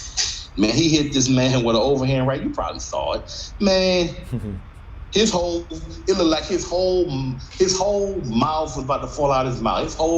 His teeth, yeah. Everything. The whole thing was just about to fall out. And he just went down like, you know, bigger they are, the harder they fall. I'm like, that was one of the most vicious, you know, and ain't no 8-pound gloves and nothing. Man, I'm like, dude, that's why you don't want to get in a fight with a boxer and get caught with a clean one like that. Because it could be over just like that. Man, I was looking at these comments. Yeah, man. Yeah, Ronda put it on the map, but yes, for me, like I said, I've been watching it. But yeah, I mean, she definitely deserves credit as far as bringing in like the casual fan, you know, and bringing these other just fans in. But yeah, I've already been looking at it before her. I gotta bring this up real quick. Yeah. While we on here, I know I'm talking about slowing down the video, but there's a video that I feel like I gotta do. I want to do one day. Mm-hmm. I'm gonna call the video "What's Wrong with WMMA." And this is talking about from the way it's seen and its lack of popularity or whatnot. There was a fight. I was watching some old fights. I was watching a fight between. I was preparing for. I think it was Vanessa Denopolis, and I think it was a fight between her and who am I talking about? Oh, Violence Queen. Yeah. Oh wait, wait a minute. Not Ariane Lipsky. Ariane Lipsky. It may have not. I might have the wrong fighter, but I know Ariana Lipsky was fighting somebody. Oh, Mandy Bone? Or no, Molly McCann? She was fighting one of the girls that fought in the last UFC event that had women fighting in it. I think it was it wasn't the one that Denopolis beat. Who did? I don't remember. I'll find it. I know I saved it on my YouTube page. I know I'll find it. I forget the other girl, but you know this other girl that she was fighting, okay? And at the end of the fight, so she was getting Ariana Lipsky was getting tagged in this fight, right? No, Ariana Lipsky was tagging this girl in the fight, right? And it looked like through most of the fight that Lipsky was winning. As a matter of fact, I'm gonna show you how ridiculous the comments was before I even start really getting into the fight. I saw a comment that said, "That was a great fight. It ended in tragedy." I'm like, the fight ended in tragedy? What are they talking about, right? I'm like, because I know Ariana Lipsky didn't die because she was fighting in the UFC, years later, right? So sooner or later, you start seeing that this girl is trying to kind of come back in the fight, but she's still losing. And eventually what happened was Ariana Lipsky, We talking about Savannah Juarez? I think so. I don't know, man. It's late, but I had this for you some other day. So anyway, she gets her in like an arm bar or something like that, but it kind of reminds me of the fight that oh my God, my girl Verna Janjarova against Kanako. Remember that fight? Yeah. Not quite exactly in the same way, because they went to the next round. So this happened in the same round, and clearly when she got up, her arm was dislocated. It might have even broken. And then the round ended, and then they went to the side. They went to the corners, and then they called the fight, and the crowd was pissed. Mm-hmm. They were acting like they didn't know what happened, but to me, clearly you can see what happened. And they were sitting there booing the girl. They were booing the girl that won, and she's saying, "I hated to win this," which I disagreed. I disagreed with everything. I disagreed that the crowd should have booed her. I disagreed that they were simping over Ariana Lipsky too much. I disagreed over the girl saying that she didn't want to win that way. I'm like, you did what you were supposed to do. You were supposed to stop her, enable her, win the fight. So I don't think the way she lost was embarrassing. I just think it was unfortunate for Lipsky. And, I understand sometimes you want to win a certain way, but I'm like, you won doing what you had the superior skill set doing, which was grappling. So, but I had formed a whole idea based on that one fight about things that I think it holds WMMA back and all that. I may eventually make it. I might wait for my number 45 Jordan comeback one day or something, or Jay-Z after he got tired of Lil Wayne, and he decided to come back. I don't know. You need something that's going to motivate you. Yeah, because let me say something, dude. Can I say this real quick? I'm the type of person, dude. I do shit with my whole heart, right? And if my heart is not in it, or if for some reason I don't have enough focus in it, it don't matter if it's one video. It doesn't matter whether it's 50 minutes or 5 minutes. I gotta have something. I gotta have passion. Like, you can hear the difference in the video where I'm really about it. And actually, to tell you the truth, you probably never hear it now, because if I feel like I made a video in the last 6 months was like that, it's never gonna be uploaded anyway. So it's just like, I can't be sitting there not motivated. That's why I don't talk about Kayla Harrison that much. I'm like, she doesn't move me. She don't move me. And then it's like, even with fighters saying stuff about Valentina, like, how many videos can I make like that? Even if that's what people want to hear. I'm like, at a certain point, like, we know who Valentina is. She's the GOAT at 125 pounds and down. That's what she is. Like, and those videos get a lot of views on my channel. My most viewed video is like 6.3K, and it's just me putting up a clip from the podcast talking about why Valentina is so great. But I mean, At this point, I want to talk about why she's so great because she was in a tough fight with somebody or something. You know what I'm saying? So, unless I'm motivated to make that video, I'm not gonna make that video. Yeah, I don't really like the other day was the first video, and I actually addressed in the video that I haven't really talked about Kayla too much because ain't much going on there. But like, if you ask me something about Valentina, I can go in on Valentina as far as what she does because there's always an angle about her as a fighter, or somebody's going to disagree and say something about her where I gotta like correct them about it. You know what I mean? But like when it comes to Kayla, when she started doing like the Bellator or something, I think that's gonna make her interested. You know. But right now, re-signing the PFL is not really going to do it for me. Again, Valentina is like most interesting person in the world at the top of her game. With Kayla Harrison, it's like, even as a champion in the organization, it's like, but you kind of a wannabe though. Like the most interesting stuff she talks about, she don't promote. Like her. To me, the most interesting aspects about her is her personal life. And I understand it's her personal life, so she don't need to talk about it like that much. But that's more interesting than any of her upcoming fights. Because it's like, okay, well, we know what you're going to do. It's not necessarily going to look that impressive. I'm not saying she's not impressive at all, but it's like, and we know that you love to talk about how you better than all these other people, but you know what I'm saying? It's like it's almost better for her to be a humble champ. I think that's who I'm gonna tell you who she is. You're gonna laugh when I say this. I already said she was the scrappy dude with WMMA, and I still mean that. But more than anybody, I think she's in a way, because she's making a lot of money right now. It's not the same comparison at all. She's the Drake of WMMA. That's who she is. She's Drake.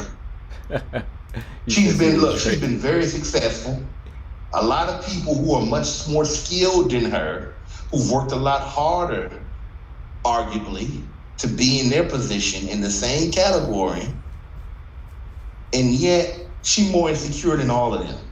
You see Drake in an interview, Lil Wayne always told me, don't get no tattoos and don't do, and he didn't do that. Don't get no jewelry, like always be yourself. And I continue to be myself. No, the hell you didn't.